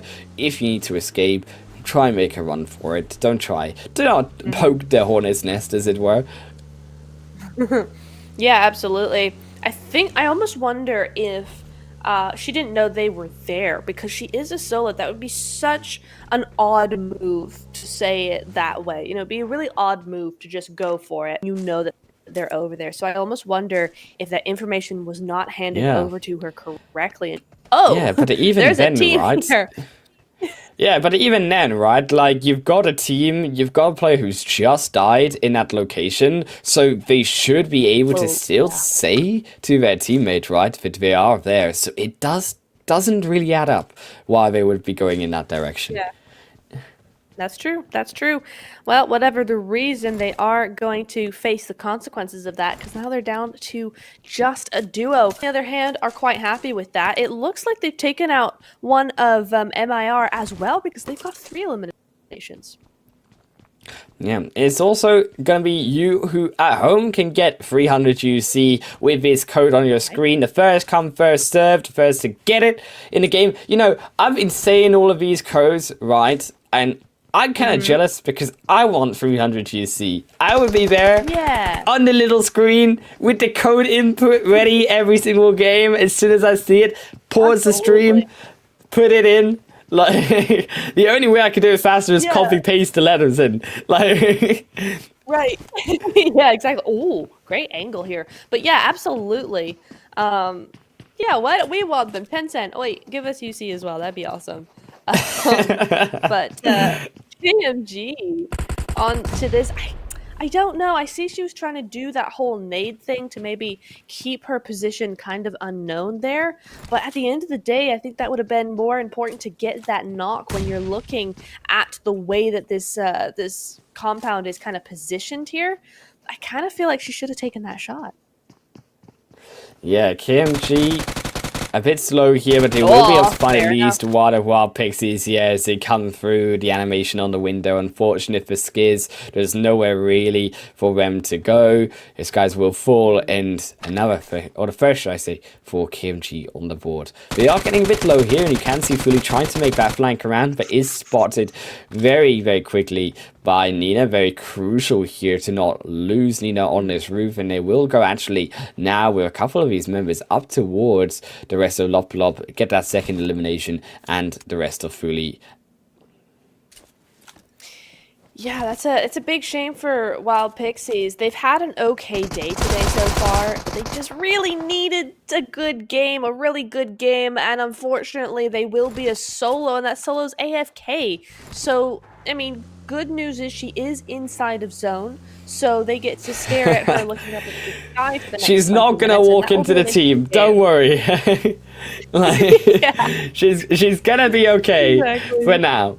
They'll be fine for now, at least for now. But yeah, that is a bit of a shame there. But KMG getting 3 elimination points, so starting off in a good sort of way. We are very early into the game, so while those eliminations aren't unnormal for KMG to be getting, it's still very early on for them to be getting those kinds of eliminations. So hopefully that means good things for them. Yeah, KMG definitely a team that really need, as we said, these eliminations. It's unfortunate for Wild Pixie to obviously have that AFK in the game. Maybe just something happening outside of the game that they need to do. But just not really the time. Not really the time that they needed to be with now, whatever. But in the end, it worked out, right? Because they're still alive. So actually, it was all calculated. It was all calculated in their mind. Indeed, it's a genius plan of theirs. Wild Pixies have the big brains in this lobby at the moment, at least. MIR have lost bot, unfortunately, and they are again looking at Galatasaray. What is it between these two teams?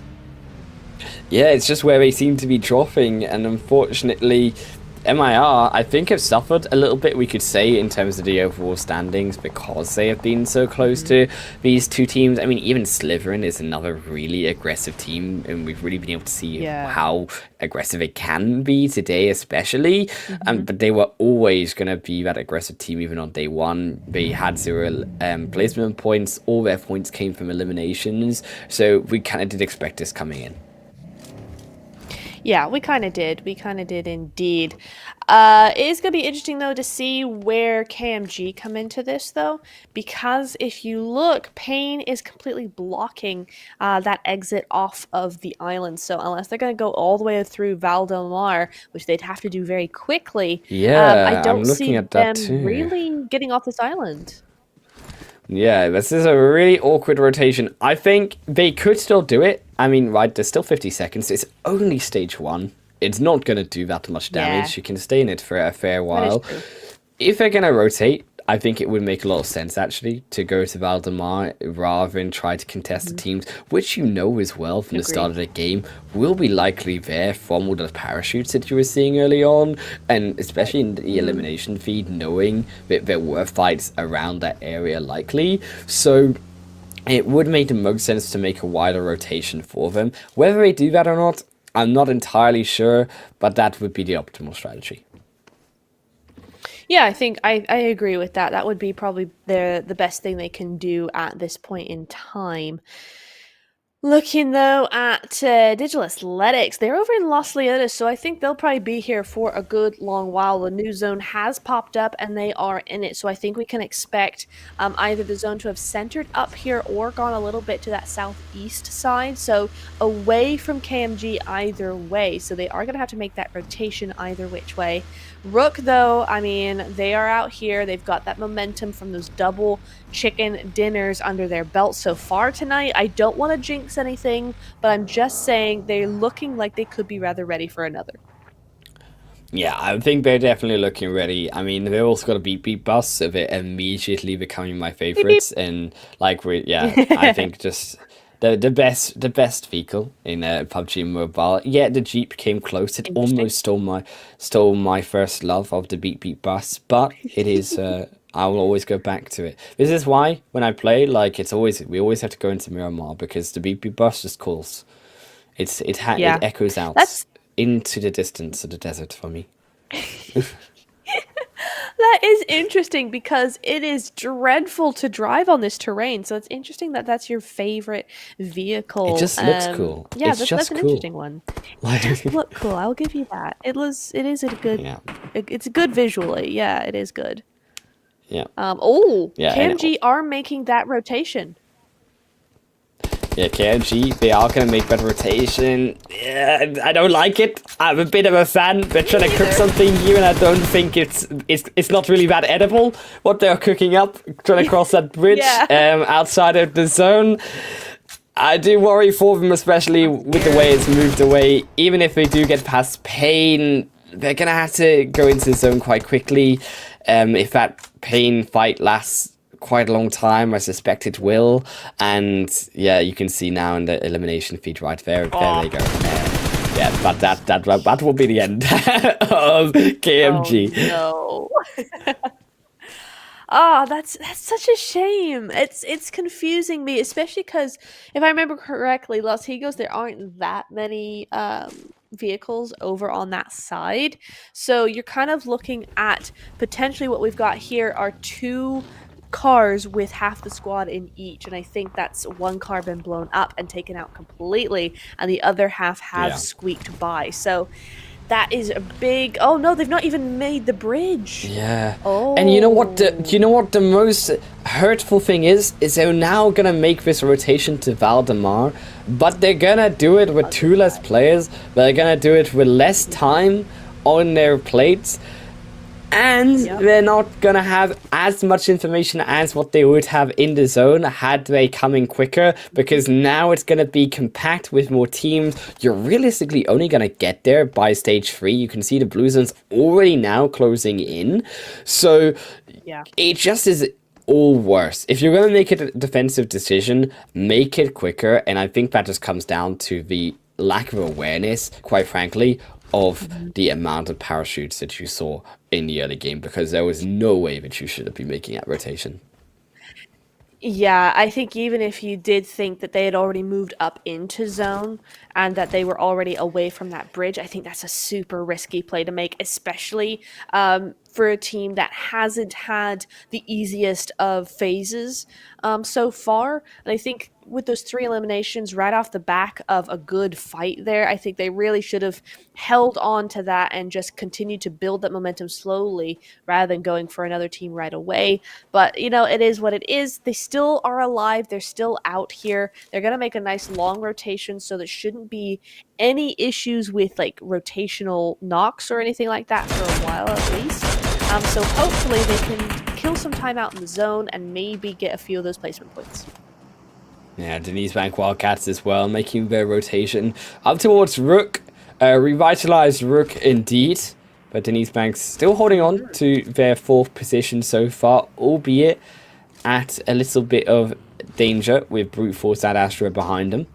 Rook, I really like their position here in Los Leones. I would actually like them to move maybe a bit towards the left side of Los Leones. I think actually there is still, as we said, a few teams, right, looking to roam up towards Los Leones. I think utilizing those 4 to 5 stack buildings could be super informational for them. But I see that they are doing the same thing right here with Bazumi, very far away. Actually, it is even Digital Athletics controlling these buildings as well. So you actually see that there is a bit of already contention around these great locations of Los Leones. The alternative, actually, with this zone, you could even go to the right side, of course, with those mountains. You mentioned it 2 days ago or so, with the amount of mountains you have and the high ground that you control, especially as teams look to maybe exit Los Leones with this zone, how it's going. It may end up going that way as well. It may indeed, but I tell you, it's not going the way of Rook right now. They've gone down to 2. Wildcats sneaking up behind them as they're trying to make their push up that open area. So they're down to a duo. That's really not looking very good for maybe a Turkey dinner, as I think it's called there. But yeah, it's not looking that great. But for Wildcats, they needed those points to keep on top. So 2 points on the board so far. That is going to be the push coming up. Will they be able to take more? I'm not sure. TPES though could be a nice alternative for the Wildcats to pick on if they can't find Rook. You know what I wish I knew was the golf terms where they get like, a bogey and then it's like, what's the double? I know one of them is like an eagle. Yeah, they got like a birdie. That's it. Yeah, birdie, eagle. Oh, Yeah, that's this is it, what. yeah. Yeah, and we could do it like with a chicken dinner, but we could then be like, if we got a birdie chicken, we got a birdie dinner, then we got an eagle dinner. Yeah. Like maybe I'm like trying to cook something. It's not so edible here right now, like for the casters, but I'm like. I'm combining sports, okay? Like, I'm combining the sports of the world with esports. Just let me totally. cook. Let me cook for 2 minutes. Let him cook, everybody. Totally. Like, we're gonna let Galatasaray cook here. They've got one of those cliffs that you were talking about, Digital Athletics always somehow here. The play zone will get Nirvana, though, from Wild Pixie, so out in 16th with 0 points. That's not the result that they were looking for there. I wonder if there was a little bit of a disconnect or something where she couldn't get back in game at all, because that's an awful long time to be AFK. So that is unfortunate, but at least we have one more game to maybe try and pick that back up. But, we're seeing some holes in those rosters at the moment. I mean, look, KYS, MIR, Galatasaray even losing a player there. Most of these teams actually having some sort of damage or lost players entirely. So I think with the zone, the way it's picking up, we're going over to the northeast side of Los Leones. It's very open up there, so we should have a really good scene coming up. Yeah, Rook Green Court trying to fire in tier 2 Digital Athletics as they make their move through the smoke. Almost gonna down. They will lose the vehicle, but importantly, Leo will get their life back to the end of the cliff and with their team. Galatasaray as well. Maybe gonna be looking just to hold on to this mountainside more for a hot second until stage 3 moves into stage 4, and then I think we'll start to see these teams make those next rotations, right, where stage 4, stage 5 really is the fastest mark of the game, where the zones really do close in the fastest. I think no surprise, as you mentioned as well before, to see these teams have one or two players picked off against each other with the rotations. And speaking of that, Pain Ladies have moved into question mark here, as they will be blowing up Beagles, but not the names of question mark, and that is who they're looking for. They will unfortunately lose 2 back-to-back with Sarah, then the next is Steady being blown up by Marley, and that will be the last one, as Pain just could not get the angle, and that will be question mark picking up a few. Goodness me, yeah, that was very much back and forth. Rose now getting taken out by TPES. It looks like Rook are about to get bullied by TPES, not the other way around. Good for them getting on top of that. Sonya, the only one left alive at the moment. It's just too early for them to go out right now. They need to hold on to some extra points here, and if they want to keep that first spot heading into a wrangle. Wildcats, though, looking like they might want to take that from them. Bad but look shift. at that zone. That is just terrible. Great for some. That is a horrible zone. I mean, the road splits so much. Yeah. I mean, you can see here, Digital Athletics are fighting versus Glatassery. They have to. They know that. I mean, look what they have to go down into. That is an absolutely horrendous piece of land to have to come in from into the zone. I mean, there's hay bales there. You can see Glatassery are trying to take advantage of, but that is not going to hold a whole squad. No, it's really not going to at all. NTX, we've seen more of them in terms of they've been surviving a lot more, not necessarily equating that to many points on the board, but still good to see them be able to survive longer and get a couple of points here and there. You know, just an improvement from day one. But yeah, that zone is just terrible. It's great for Slytherin. It's great for GOAT, but it's so open that you're not going to get much leeway, no mercy at all when it comes to those next zone shifts. Bonfire have a good spot here. It's really, I think, a lot to do with how many points you can get before the new zone hits, because after that, you have no idea where that's going to go next. Yeah, if you can survive this current stage as well, because Brute Force, they are also moving in here behind the side of NTX. Now, NTX, they had a good position here. I would have been curious to see if they would have moved forward towards this hill that actually Brute Force are trying to control, because I think it does give Brute Force a bit of leverage over the side of NTX. Even though they have the compound, they can use these ridge to rotate around and also be able to pressure NTX from a little bit of cover themselves. Digital Athletics moving in though onto TPES, and you can see if they are just burning, they're just being thrown with the utilities out of this game as the blue zone hits onto Digital Athletics. So you can see it from the sort of split second view we saw from Digital Athletics, what they have to roam into. I think Digital Athletics, they might also be going out as well. You can see TPS, Pain, they also go KYS, Virtue. It's going to center around that T-junction there as well on the roadside. Bonfire Female, fantastic position, by the way, in this zone. Is really the luck of the draw in this spot. They've got the hillside, they've got the compound. Even Slytherin now have to move. Really, the only strong position left is that south side, is that mountain you've got. Yeah, it is, and even then, it's a rush to get as many points as possible and clear as many teams as possible before making your entrance in there, because I think we all know that south side is not going to last for very long. You're going to start getting overrun with people as they make those rotations. It's not going to be a fun day for anybody at all, I think, here. But it makes it more fun for us, you know, bringing the evil side out a little bit more. The viewers and us on the desk, it's great. We love this. Oh yeah, this is what I love. I like to see just everyone struggle, no matter what level of play we're in, no matter who we're watching. They just need to suffer. This is the way of the Hun Wolf, and unfortunately, especially with Nepture. Yeah, I mean, we used to have Imperium, which used to be the good sort of side for us. So Imperium used to like balance us out a little bit, but yeah, he's not here anymore. So it's unfortunate. He's not here because He can't protect you guys. The good has stumbled, and now it is only Yes. evil remaining. And Only like this evil. zone, We will triumph. yeah, all these ladies will unfortunately have to suffer for the next 2 games. It's goes Yep. Valkyrie. Yeah. They're trying to find out how to fix this dilemma of a zone. Question mark. Also going to fix away brute force as they will take down another 2 eliminations here. Going to run them over. Whoa. Going to run into NTX. So is that's a big jump through the buggy. NTX going to also be roaming their way in onto the zone. You can see all of them rushing out of Impala. Marley running though into NTX, getting blown up in a vehicle. I don't think they should have stopped. Maybe they could have just looked for the run over and continued on, because stopping there, Oh, yeah. is going to be unfortunate. You see the moment they stop, question mark, are being picked apart. They're trying their best, but they are still outside of the zone.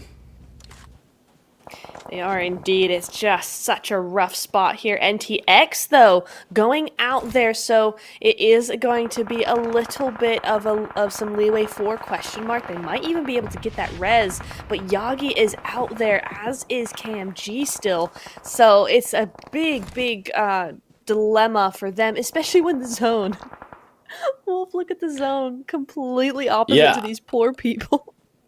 Yeah, I mean, the zone, this would be a great position if you're on an early fight, right? Bonfire female, they don't really have the high ground as much, and it is a bit of an open area, so if you had 4 cars in the early game, you could easily rush Bonfire female. But because there's so many players around you in the late game here, you can't move anywhere without getting shot by a third-party team. Bonfire female, all they need to do is just continue to stay safe in this building. I mean, you can see they got no eliminations, but they are clearly going to be the favorites coming into potentially even the last 2. Wow, yeah. I mean, it's looking at that map, definitely. I mean, Goat is their biggest threat right now. They are still looking for that position, but they are wandering a little bit. They're not sure where to go, not sure where they can go, as Diavla does go down, so that's going to be Digital Athletics picking up their 8th elimination pretty soon. So yeah, This there is goes big. Diavla. Now down to a solo. This is big from question mark, though. Look at this. Oh, Yeah, it was big, but they just missed it. If they had got them both down, it could have been a double drive-through, but they missed it. They got behind the hay bales just in time. KMG Esports, that's going to be the first one on the board. The second as well for Bonfires. They tried, again, as we said, to rush down the compound, but they just were too damaged and broken by the time they got there. Denise Banks, Wildcats, now looking for a nade over, trying to punish. Go, they will find a beautiful nade onto Tyre. They're looking for a second one onto Gristo and Tyre as well. They'll need to make a smoke through. They got the ridge line. 1 minute in this solo. If the Wildcats really could put a stopper into all of the hope that Valkyries had of trying to compete to take this game. Bonfire female blessed with that another zone shift. Yeah, they absolutely are, and you can see they're using as much of it as possible. They're also helped by the fact that Denise Bank Wildcats and not Bonfire and Goat are currently yelling at each other. Right, these two are arguing, and Bonfire are just able to take full, complete control of the zone. I love this from them, but Goat does realize it. I think they both do. They know that they have to finish this up quickly to make sure they have the best fighting chance. At the moment, it's going to be Goat to make that first move. Yeah, but I love this move also from Bonfire Female. Look at the way that they've rotated actually outside of the compound to take advantage of the Wildcats' pressure. So you can see there, they're getting now the eliminations. They're looking to push in. They also know that they can have this pressure on top of the Wildcats, but they lose one. But it's also a broken tire that will be taken down by the others of Bonfire Female. There goes Eddie, and that will be Bonfire Female's chicken dinner that we suspected it would be. Miramar, a brutal finish for so many of these teams, but you cannot deny that Bonfire Female, yeah, they were gifted that chicken dinner, but they took it down with domination. They absolutely did. I mean, yes, you know, I always like to say, yeah, okay, so yeah, they got zone blessed, right? But it's what you do with that zone blessed that really matters. You can still throw a game and have zone all game long. It really does depend on what you do with it. And Bonfire really used it to take full control. I love how they had that brilliant, brilliant kind of awareness of going, wait, we can do something with this. Look, they're fighting. They have awareness of that, of what's going on around them, and reading that kill feed and going, hey, we have an opportunity here, and just making the most of it. Love those calls coming through there. Really, really nicely played. But I do have to say, Eddie from Wildcats, I thought she was about to have that. She was on fire at that end. Yeah, Eddie, I mean, she was looking for it. I think if Bonfire Female hadn't made that move round to wrap into the third party position that they did, there could have been a world where Eddie picked up maybe one, two more elimination points. But Yeah. Bonfire Female definitely just looked so strong. The four players they had in the end, there really wasn't enough you could do with only a solo with two players. Eddie put enough damage into Goat that they couldn't contest the compound quick enough. And yeah, they walk away with the chicken dinner. 10 placement points for them, 6 eliminations by the end of the game as well. So a healthy 16 points, and crucial as well for them, as we said, to get ahead in the standings. This was another team that also needed to continue to raise themselves in the overall leaderboard, and this game will definitely help them do that. Oh, absolutely. I mean, I know we've been kind of talking about how the points are starting to graduate from each other, right? But it's still close enough where a 16-point game like that is going to do a world of good and certainly get you up 2 or 3, maybe even 4 placements. So, a really, really good result from them. I gotta say, really impressed with the consistency coming in from Digital Athletics here. You do see Maisie over here with 380 meters. That's even longer than the Wildcats up on top of the mountain in Erangel. So looking very, very good, consistent top 6 finishing. I think they finished actually with 10 points, something like that, 11 eliminations, I think it was, something like that. It was insanely high score for them just off of eliminations alone. So well done to them as well.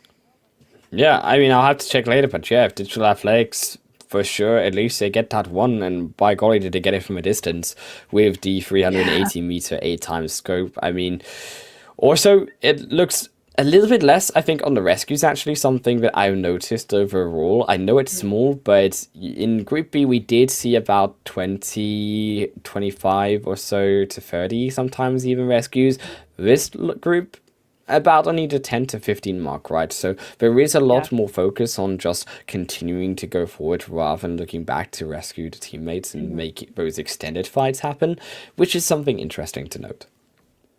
Yeah, it is. I think we may be able to kind of guess the reason for that, as you said, going forward and more forward. But also, I think these girls tend to wait a little bit longer for those fights to start occurring. As early as we saw them happening, they were still a little bit of the outliers. So I think when these majority of these knocks are actually being made, it's in the late game when they just don't have time to get those knocks going, or where these teams are going to be start pushing as soon as they get those knocks. So those teams can't. They have to abandon those their knocked teammates there. Whereas in the Group B, I think we saw a lot more of those revives coming in just because they were starting those aggressions early, and so the pressure wasn't quite there on them as it is in the late game. Yeah, that's also a fair enough point as well for them too. As well, the zone I think was just another, quite frankly, Oh, like evil thing dreadful. which really did stop those rescues. Yeah, It yeah, really like did. I Yeah. mean, you can't really stop to rescue in that type of zone. So No. No, you that's can't. also a big factor in this game. As Goat there also will take up the third position. They too getting their points on the way that I think they much needed. Denise Bank Wildcats, another one getting those 6 placement points and surviving as well as they did, I think was really important for them to at least stay inside of that top 4, especially with some of the other teams below them looking to get those points, and the likes of Brute Force, who were now in 11th, right behind them in the previous game. Rook, Galatasaray also falling as well. You start to see these teams that were behind them now not being able to contest them in a good game. Yeah, absolutely coming in here though. Blair coming in clutch for her team. 6 eliminations and Maisie as well with only 3 though. Again, Goat over in here. Oh, Daddy's here with 2 eliminations. So again, we're seeing a lot of domination from specific teams. But I want to make an interesting. Never mind. I was about to say that. Bonfire aren't here even though they won, and then there's Saren staring me right in the face. So I'm gonna shush now. Over to you, Wolf. Yeah, I mean, okay, Bonfire, they do get through eliminations. Seren at the end. To be fair, they did have zero till about like the last 6 teams alive, so they were a lot of those 6 eliminations right in the last second. O'Daddy as well. Yeah. Anything up there from good Valkyries. Like to see Gold. I think they've been pretty aggressive today so far compared to day one, and they've definitely been showing up a bit more in terms of these team fights and showing up in the overall standings. And you can see that as well in the way that they've been able to climb on the overall leaderboard, which is also another nice thing to note.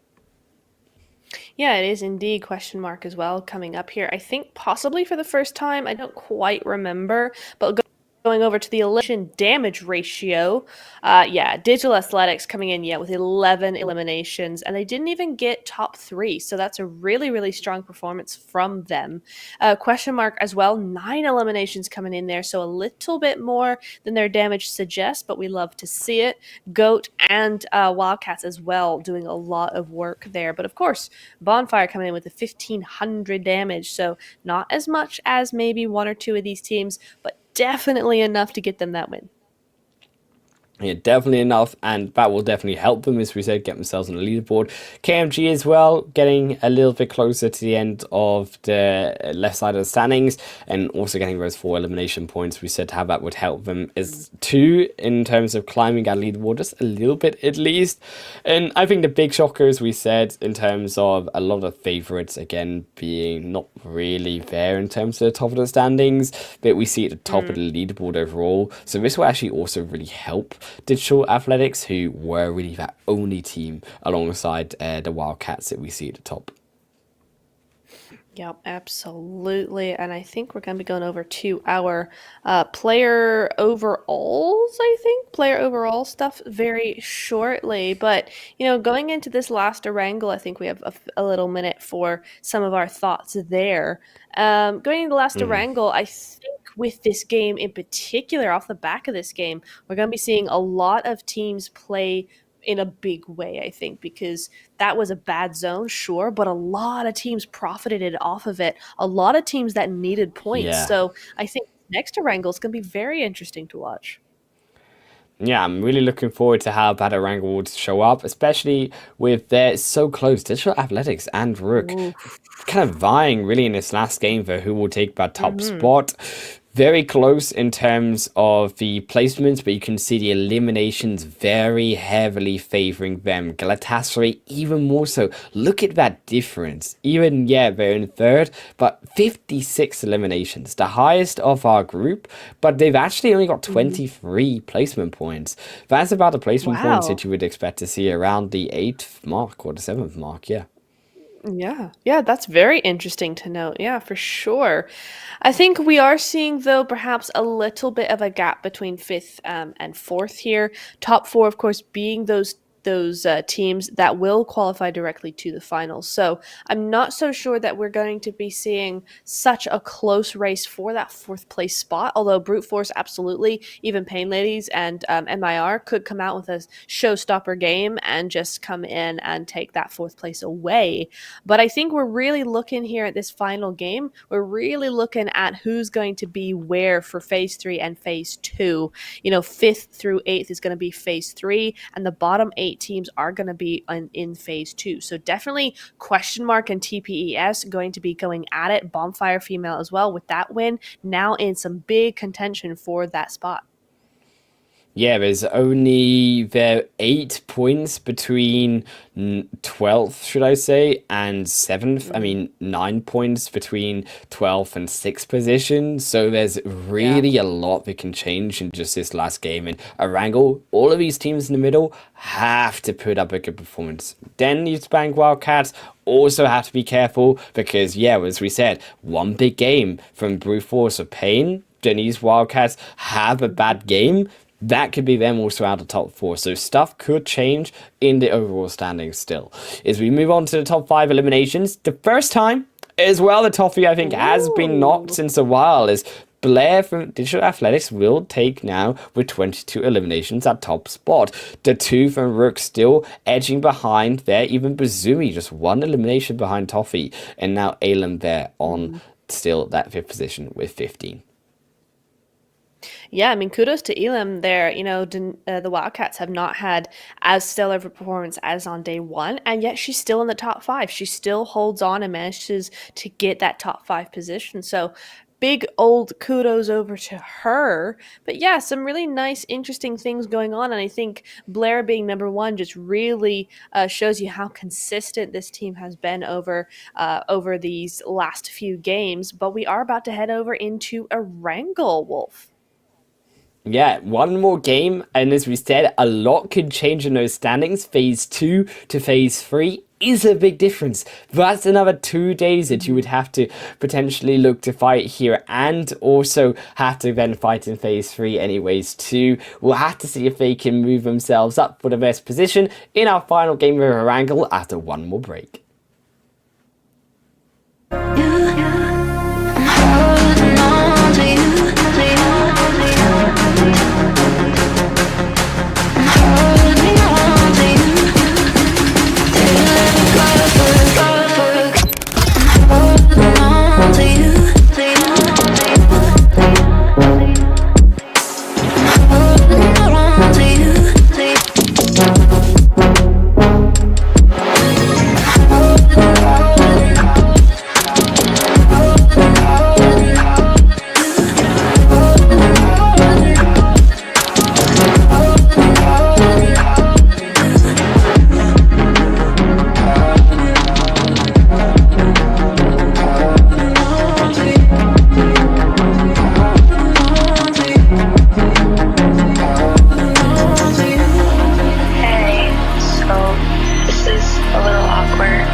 Welcome everyone again to the final game here of Group 8. It is to decide to see who goes to the finals, who goes to Phase 3, who goes to Stage 2, because everyone's moving on. But where are they moving on here in Futura? That is the crucial thing. My name is Highlander Wolf, if you don't know me already, and I am telling you what we do know, and that is that we just came off of a diabolical zone. Can we get the double evil diabolical zone once more?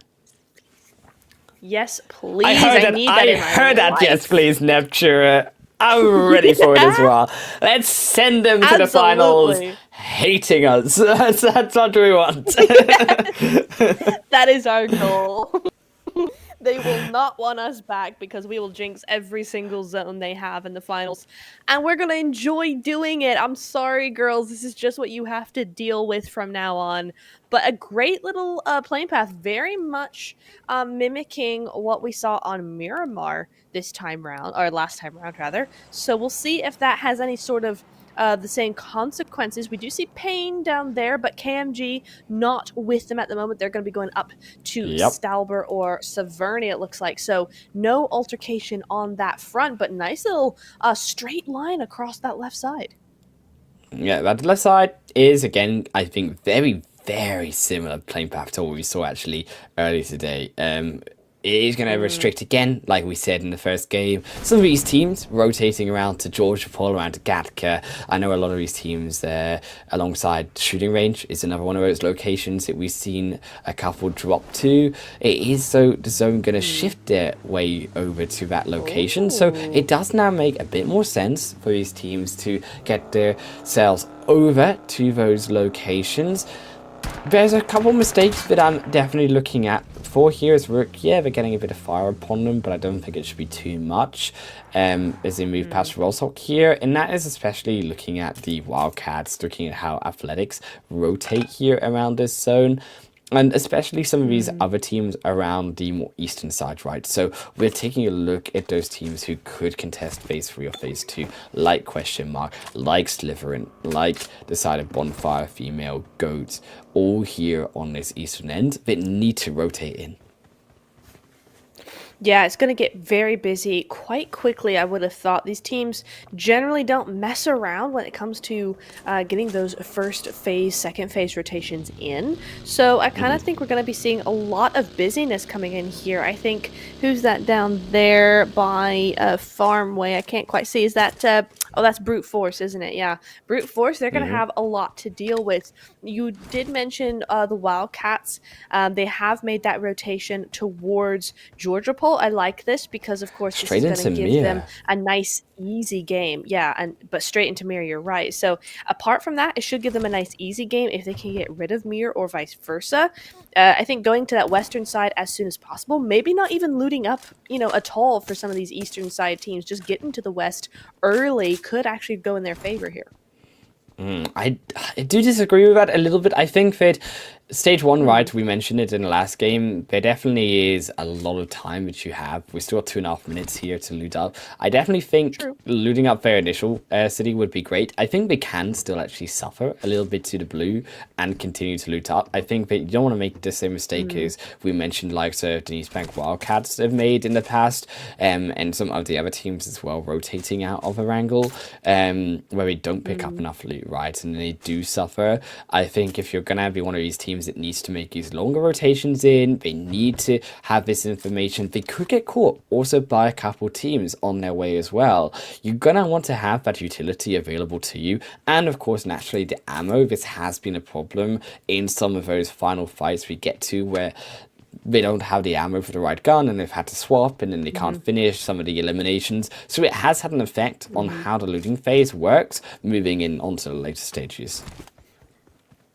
No, that's quite right, quite right. It really just depends on what team is comfortable with what and how it ends up panning out for them. So it'll be interesting to see if teams actually decide to go for something like I mentioned or something like you mentioned. I think yours is probably the safer bet here. So we'll see. A lot of these teams, though, will be looking to start maybe a little bit early, but for now, no one seems to be in a rush to make those rotations just yet. I'm surprised Wildcats managed to get out of there alive with MIR and vice versa, honestly. Only one player having a little bit of damage, but not enough to really be of any consequence. So that's a GG's on their end. And we're looking at brute force right now, just moving around farm a little bit, just having a chill day at the farm. All good for now, at least. Yeah, here NTX as well, making their way over to the side of Primorsk, I believe, is they will also have the side of TPS and around them. Gonna just get the information up into them and then move along, as it does look like Sedai will move along the edge of this ridge line, so they won't be going maybe too far in. Actually, I say that they are looking to move forward. This could be an aggressive early move here by NTX ladies. You gotta know, though, that scout didn't see TPES, right? They didn't see them. Yeah. There was no locking in on any one part, so they might think this is actually free. There goes the information now. Nope, don't see anybody. Yeah. This might be a fake information. Yeah, it could be. I mean, we can see them. We know they're there. We're screaming at our monitors, just saying like, NTX, they're there. Don't go in. Don't do it. And then they go in, and then yeah. That's sort of what I sometimes feel like as a caster with the god's eye view of every single team, of exactly where they are. Yeah. Exactly. But now this looks like they do know. So I'm a little bit confused. Maybe they're just playing it super aggressive. Like I mentioned, we might be seeing coming into, the final game of the phase. They might be just looking for those early eliminations, which I love to see. This is why the last game is my favorite game a lot of the time, because this is where all the stops get pulled. Yeah, and it would make sense, right? I mean, looking at the overall standings of the leaderboard, NTX are pretty low down there, so they do need these eliminations. And TPS are another team that do need also a good game here. They're kind of on the cusp around Phase 3, Phase 2, needing a good game themselves. So if they can't find it here, the NTX ladies really could be the stopper on them, and also start their game off with the right moves to get that potential up into the Phase 2 direct. Or the Phase 3 direct. Absolutely. Yeah, absolutely, though. But TPS already have lost one. So NTX, I think actually they came in as 3 because they've lost a player, but NTX do not have an elimination here. In fact, it kind of looks like they're going to be either trying to defend their teammates there or actually pulling out entirely. So not sure how that one's going to go down, but TPS do not have the man advantage. It does not look like anybody has that kill. So I think TPS have come in as a 3-man, and it does look to be looking like it's going to be going in their favor, at least for now. We have the first knock.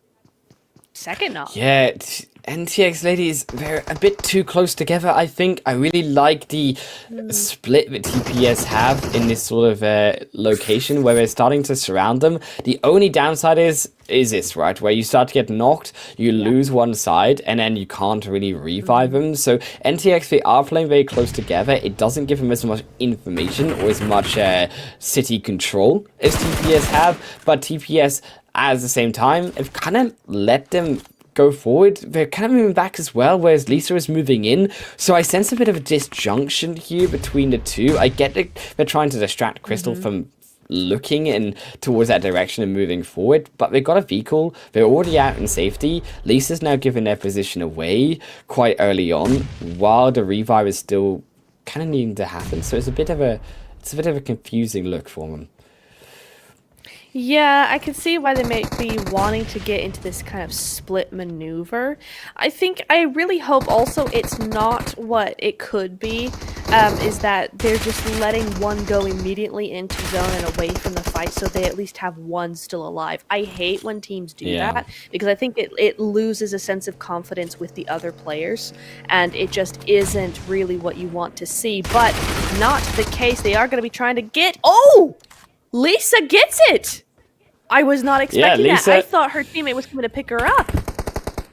Yeah, I mean, Senna, look, they came back, but Lisa didn't need Senna because, well, she just 1v2'd. And that's a full stopper at the end of that sentence. And Bonfire Female also moving in to the edge of this zone as well. You can see Sliver in just on the edge here. They still have 3 players, but they are pretty split here. PewPew does have the smoke, so they will be aware here Bonfire Female if there is a player in the vicinity. Now, this is interesting, though KMG Esports haven't actually really contested Wildcats. No one really has contested Wildcats here on the mountainside. But Wildcats, again, they're straight onto the mountain. I'm really concerned whether this, even if they do win, how's this going to affect their utility? Because I assume also KMG, yeah, sure, they got 5 smokes right now, but they might be using this through the fight if it gets a bit longer. Definitely. I think the Wildcats, they do this every Erangel. If they possibly can, they come up here first. So I think they kind of got their side pretty well kind of down, I think. But for KMG, I mean, I don't think Prota Sovka has enough utility. Diablo is the only one who's somewhat prepared in terms of utility to take this fight, but she's on the back end of this as well. So definitely Wildcats, depending, they don't even need, right? They don't even need that much utility. The Wildcats don't, because they have the downhill advantage. So their throwables are going to go a little bit farther. They have less chance maybe of missing. And I think KMG know that. They're immediately backing off here. It's a hard mountain to actually try and take over. Indeed. So good thinking. Yeah, but unfortunately, they back off. They have to make this kind of wider rotation because you can see in the distance MIR, who we saw earlier around Wildcats, are in the vicinity. Question Mark as well have made this rotation around the bridge. So, although KMG, they let off the fight, it is smart in the sense that you do have other teams around you, but those other teams are also going to be shooting on you as you make that move. So it makes it very difficult to rotate out. I think they might have just done so in time. Give that rotation 10 more seconds or so, question mark, get closer towards you, they can easily, I think, blow up one of your vehicles. Yeah, absolutely. I do like this though from KMG. That's this is not a great fitting. little compound. It's not gonna fit though, honey. It's really not.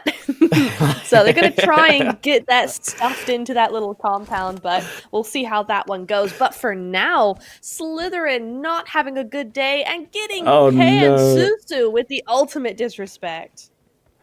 Oh no, the Pan in the mage uniform as well, the ultimate disrespect. It's got cooked. I mean, Bonfire Female, they are also looking pretty on top as we go back to KMG though. KMG, they're looking for his rotation. Yeah, they definitely need this wider rotation. Do not get baited in by that airdrop. That is not worth it. That is completely in the open. Do not do it. But here comes MIR, the next contention, and Wildcats probably say, well, we've got rid of one, let's go with the next. We are a bit lower, MIR are moving in, I think with the damage they had caused before, because you can see as well the zone, the second phase really has got the mountain inside a lot of the center part, and the center control here, looking down towards those Gatka fields with the mountain top itself, so definitely a very powerful position. Now, 2 teams can live here and coexist, sort of, from a distance.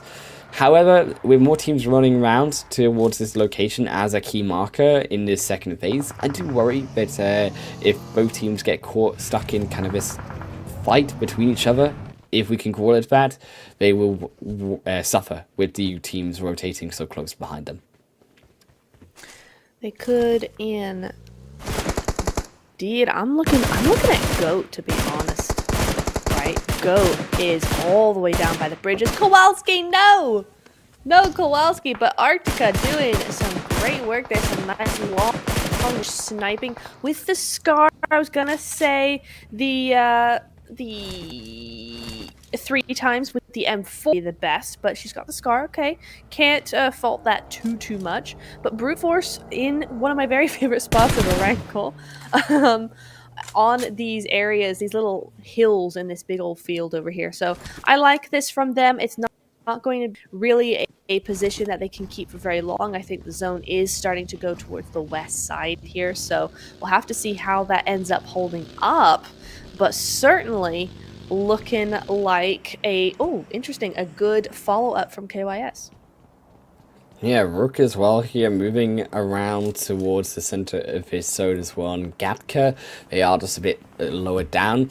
Definitely think these compounds in Gatka very crucial to be able to keep a hold of. It is going to be a difficult hold with the amount of teams coming round. However, the open space definitely will deter a lot of these squads. You've got to imagine from coming closer towards Rook, and if they can keep a position known by these teams and keep them away from this squad, I think that they are going to be fairly safe with that central position for at least the next few stages.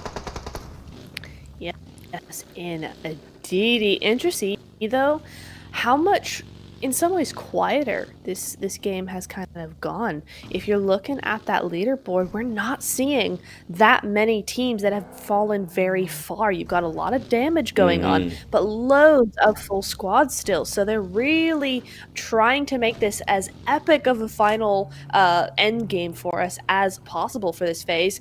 KYS Virtue, I do like this compound. It's not very good for kind of that long range or real control of an area, but it is good to kind of sit in unless you're gonna get absolutely bombarded. Yeah, brute force here are just going to go straight in. This is exactly what you need from this team when they're contesting a compound. But Arctic is going to be blowing into smithereens on the outside of this front building. They will have the rest here. They also have Arky to help from the back end. But hate me, you can see how low they are, and especially Arctic falling. Big mistake. They get one though with a surprise, but now 24KA knows that they are there. Now hate me from the other end, also stepping forward. They're going to come for the pincer. GGs. They come together, and that's exactly what you needed. Brute force, they're coming together. However, they have another problem. Rook are moving. MIR are moving in. All of the teams have heard this fight, and they all want a piece of the third party, the fourth party. But Bruce, Dino, going to be able to keep a little bit of a hold here as they will grab 2 eliminations alongside Agi, but keeping this bottom floor held down. Can they keep it alive, This though? is crazy. Yeah, even look, This is KMG, insanity. you can see them moving in. There's another team looking to maybe look to take a position here. Question mark, you can even see in the background, or of a distance close enough to start to hear the shots. That's insane. We've had 3 teams. There go MIR. Brute force. Lost half their squad. It is true. But for 7 eliminations, I call that a win, honestly. A fantastic worth it. result there. Really, really good defense and attack at the same time. A good third party by MIR, I have to say. It was really nicely timed. But unfortunately, brute force just too good, man. Oh no! Oh, they almost blew themselves up with a Molotov there. They almost put themselves in flames. That could have been disastrous, but GOAT, they keep themselves alive for now. Unfortunately, though, the wraparound, Piney, so good. Look at Winnie go with the 1 shot now onto almost a second onto Gristo. It's now Gristo steps back into the building. You can see Rook still running up a long shot distance against the rest of Pain. I don't think anything will come from it unless they start to step outside here, Pain. But was that possibly a nade? Yeah, onto the other one, Daddy as well. Going to help, to eliminate Pain. That's a bit anticlimactic, but that's how Pain will go out in this final game. It is. That's unfortunate because Payne had such a good game. But I tell you what, they had such a good game day 1 as well. I mean, they won that game. Yeah, that's true. So, and then had kind of middling results the rest of the day. So they're kind of par for the course. They're consistent. We like to appreciate that. But that fight, I have to say, was so messy because Payne naded a teammate, and then Goat, one of them naded herself. So it's just a bit of a mess. Yeah, really. I mean, but they got out of it. It happens. I mean, yeah. It does. I mean, yeah, when you mess up the fight like that, I would nade myself at the end. Yeah. Fair. Gold Valkyries as well. I'm just going to look over Slivering here. You can see it really is a bit of, again, a very open-ended zone. There's not really too much spaces of solid cover these teams can utilize. I think Erangel with his zone does offer a bit more of these hillsides that you can see with the tree lines, and Rook definitely are taking advantage of that as one of those teams. definitely isn't as open as it was on Miramar, our game previously. However, it is looking to shape up to something similar of a problem here for these teams. Yes, indeed, as the stage 4 is now coming in. So this is where we're going to start seeing the zone start to hurt just a little bit now. The zone does look like it's going to be centering up right around here. So you got those West Pachinki Hills, that whole low ground there, big old fields. Yeah, we're going straight over to Rook. Rook have placed themselves very well here. So this could be a really strong game coming in from them. But I don't want to be anybody on that north side. But actually, I don't want to be a team anywhere here, because both of those teams on the north side, there might be one, I think KMG, that are going to pick that north little hillside thingy there. The rest of these teams are going to be coming in on the east and the west, and the south is already taken.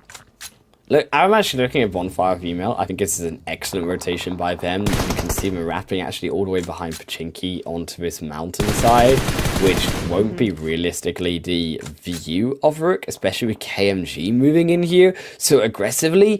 Pachinki, I would actually maybe like KMG to look towards that maybe Pachinki Church. Would have been a great option on the edge of the zone to be able to get some information and look towards Galatasaray, and again look towards, if you can't get past Galatasaray, make that wider wrap around behind Pachinki then and do what Bonfire Female have done. So I think KMG again, just their rotational decisions really making them suffer here. There doesn't really seem to be a plan of action ahead of thinking, how are we going to finish the game later on? It's more of a let's go and do this right now. Yeah, I think that's where a lot of those teams start to fall apart, and that's where you kind of get these divides in points as well. The real champions, the real ones that are consistently, top of the tables, definitely are part of that thing of where you're planning for the entire game rather than just what can we do in the moment. It is that forward thinking, that thinking ahead of the next couple of steps, and at any one point you're always 3 steps ahead in your plan. So I think that's where you kind of get that experience, and that's when you start winning and getting more consistent results, is when you actually do start thinking ahead like that. Yeah, Digital Athletics as well are going to finish off Slytherin here, so really unfortunate for Slytherin. I think that will end up just putting them back down onto the right side of the leaderboard. So although we were there on the left briefly, it has been an unfortunate showing these last couple of games for them. Just difficult zones, not really feeling as comfortable after, I think, some of these games. Bonfire Female, though, this was their rotation, right? This was the big IQ rotation that they've been able to get a little bit closer to Rook. They've been able to avoid all of those teams still contesting each other in the zone. And my golly gosh, how are KMG still alive, by the way? They ran straight into the center of zone, in amongst everyone, without any information. That is like the most illegal thing, I feel like, in PUBG to do at this stage of the game. It really, really is. I don't know how they managed it. How are Digital Athletics? They're still out in the zone, and unfortunately, you do have Rook Rose there. They didn't even lose a single member. KMG. Oh, now they will. Well, now they will. But now they'll lose one. Of course. Yeah. Oh my goodness. But you know what? Digital Athletics, a great, not so much a great game, but certainly a great night so far. 1 elimination, but if they can just make it up that hill, but with 2 different teams looking at them, I'm not sure that's going to be going their way. Go, on the other hand, looking a lot stronger. Yeah, Go definitely looking a lot stronger here. You've got Wildcats also on the other end. Lisa coming forward with TPS. Eyeing each other up. I don't think anything will come too much here. Actually, well, now that Lisa's fallen, I think Wildcats maybe are brave enough here, especially with the knock there confirmed by Wildcats. It definitely looks like they have gone for this now, and they should be able to finish up that other player of TPS as well. So a 1 player left standing for this squad. Bonfire Female, though, they're coming off of that chicken dinner in game 4. Making a good rotation. We've got still the players here alive. They're going to be running those straight into Rook. You can see it's a very aggressive move. You can see them moving behind, and Rook, they're trying to find a pot shots onto these other rotating teams, but they really now are only coming back together. Bonfire Female, because they know this team is coming over this hill slowly, and I think it's a smart move. Bonfire just taking advantage of Rook and getting at least onto the edge of his zone. Yeah, really, really heads up play coming in from Bonfire here. They know they have to absolutely take out the team ahead of them if they want to move forward, especially with the way the zone's moved away now. But you also have Galatasaray, who have been super duper quiet this entire time. They're now inside zone. No, not quite. They're not quite in zone, but they're still up as 4, fully healed up and everything. And you still don't see much from them. So they're definitely biding their time here. So we could see them just sneak the win here. Yeah, Rook also moving down, actually not deciding to fight here onto Bonfire PMEWL, knowing that they need to continue to move into this stage 6 zone. That is the priority, is Daddy from Goat here, looking for the nade, looking for the angle over the top. Will even sneak back to a view of Wildcats overlooking Brute Force, but it's back onto the action here as the nades thrown up, trying to push back Rook for now, because Go Valkyries, they need to hold this southern position. The openness of this zone means that they only have access realistically to the cover of this edge, and if Rook push them out, they're going to be pushed now into the eyes of the likes of Galatasaray as well on the other end of this zone. Yes, excuse me. Yes, indeed. Oh, KMG had a good spot, but they've been scouted out by Elem here, and she's not long for this world, I think. But she was just trying her very best. Bonfire. Wait, hang on. They've completely just gone past Rook. They've gone straight down to the south. What? That's a very strange play from them. I guess they felt the pressure of the zone a little bit, but they've gone straight down into another team, goes low for more. I'm not sure that was the best play at all. Yeah, but the zone goes towards them, so Galatasaray, they're looking a bit pretty for now, but it's definitely not so beautiful in amongst all of those nades, as Toppy will be throwing a few more in onto the rest of Goat, as he'll continue the assassination of the rest of them. Rook will also fall behind the rest of Goat, surely 2 here. If Goat cannot defend the defense, find themselves back up here for a moment, as they seem to have got a bit of respite. Galatasaray have held back from the total push forward, but you can see all the smoke, all the utilities are now being used, and they're running out of space. They're outside of the zone, and Galatasaray know this. That is why they've not pushed up, because they know in 20 seconds they will have almost that third-party ability of the zone to pressure, actually enforce the side of Goat in towards them. Yeah, absolutely. You know what? I said this might end up happening. Beautiful nade. Oh my god, Diavla getting smacked about by that nade. Goodness me. But no, I had a feeling this might happen from Galatasaray. They were being way too quiet for a team that was looking for some early points. They were playing the long game here, and they have done that with this new zone coming up on top of them. It's just Goat and KMG. Rook did their best but couldn't quite hold on to this new zone, and now it's all to play for Galatasaray.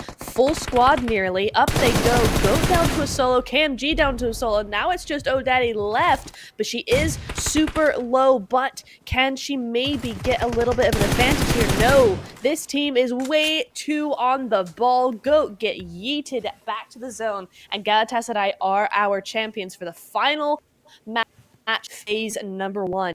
Big GG's going their way.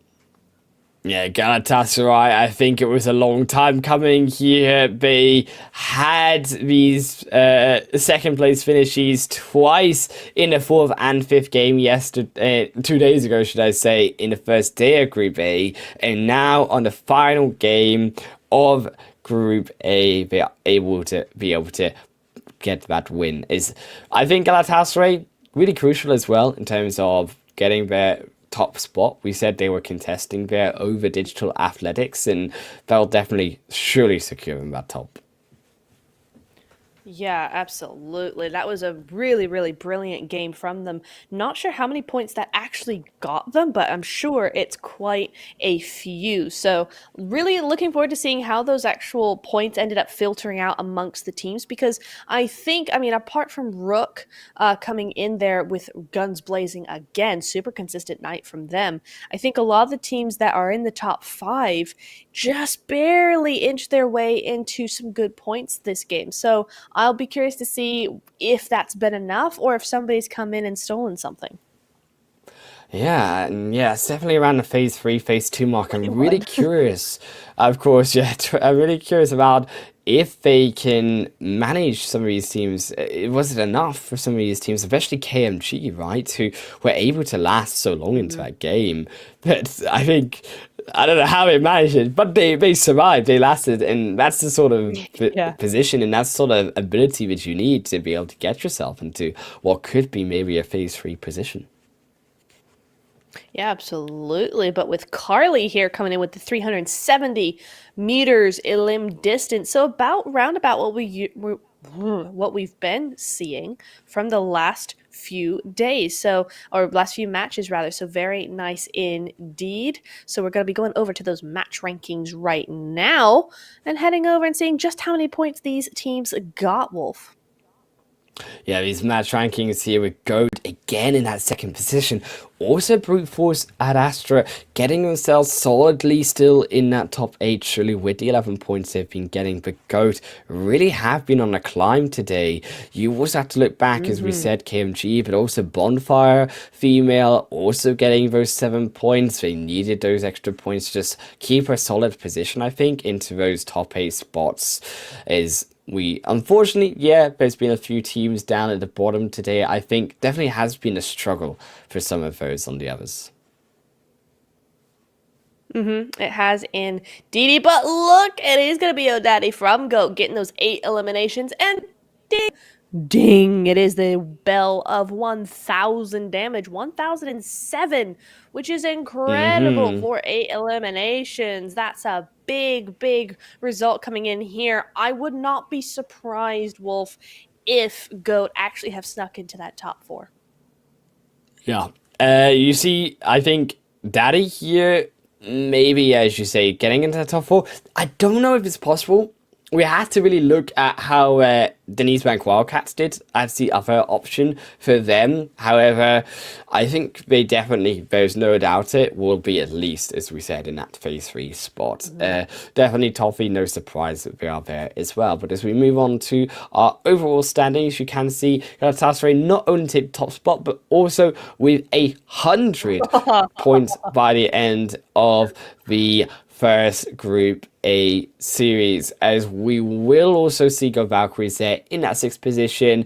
Denny's Bank Wildcats Mhm. hold on with Brute Force Ad Astra and Go Valkyries there before. Pain Ladies also, they're tied with MIR Esports for that seventh, eighth position. Unfortunately, though, Bonfire Female, despite the fourth Ah. game chicken dinner, despite the 7 points and the good rotations at the end there of the last Mhm. game, 1 point away, and they're gonna have to prove themselves now in on phase two. They're gonna have to go back, and Mhm. I hopefully this won't break them. I think Bonfire Female have been really on the rise here, and I'm really Mhm. hoping as well with some of the other teams, of course, that they're able to get Yeah. um, a bit of momentum going into stage two and show Mhm. us what they haven't so far. Yeah, absolutely. Especially when you think about perhaps some of these teams, the top four, of course, the strongest teams are no longer going to be playing against them necessarily. So, with Yeah. them out of the way, these teams can maybe spread out a little bit more, relax a little bit, and start getting into their best sort of strategies as well. But we do see Tofita over here in the number one spot for the top five eliminations. She's back with 27 eliminations, just what she needed. Zumi as well from Rook coming in there, but Mm. she's tying with Blair. So Blair continuing to be consistent for her team tonight. Yeah, Blair gonna be here with 22 eliminations, tied, as you said, with Bazumi. I mean, again, no surprise, Toffee is at the top. I'm really expecting Toffee to be a real contender for our MVP. I mean, yes, it's going to be a break before we see Galatasaray again in the finals, but I really hope that we can see them alongside all of our teams in the finals: Digital Athletics, Rook Esports, and also Denzi Bank Wildcats inside those top four later this month. The rest of them in phase 3, we'll see them next week, in just over a week, should I say. And also in phase 2, those teams at the bottom 8, we'll see them at a weekend for a final chance to continue to climb in this tournament. That's all from me, Highland Wolf, Neptura as well. We'll be back with you tomorrow for the final games of Group B. Same time, same place. We'll see you there.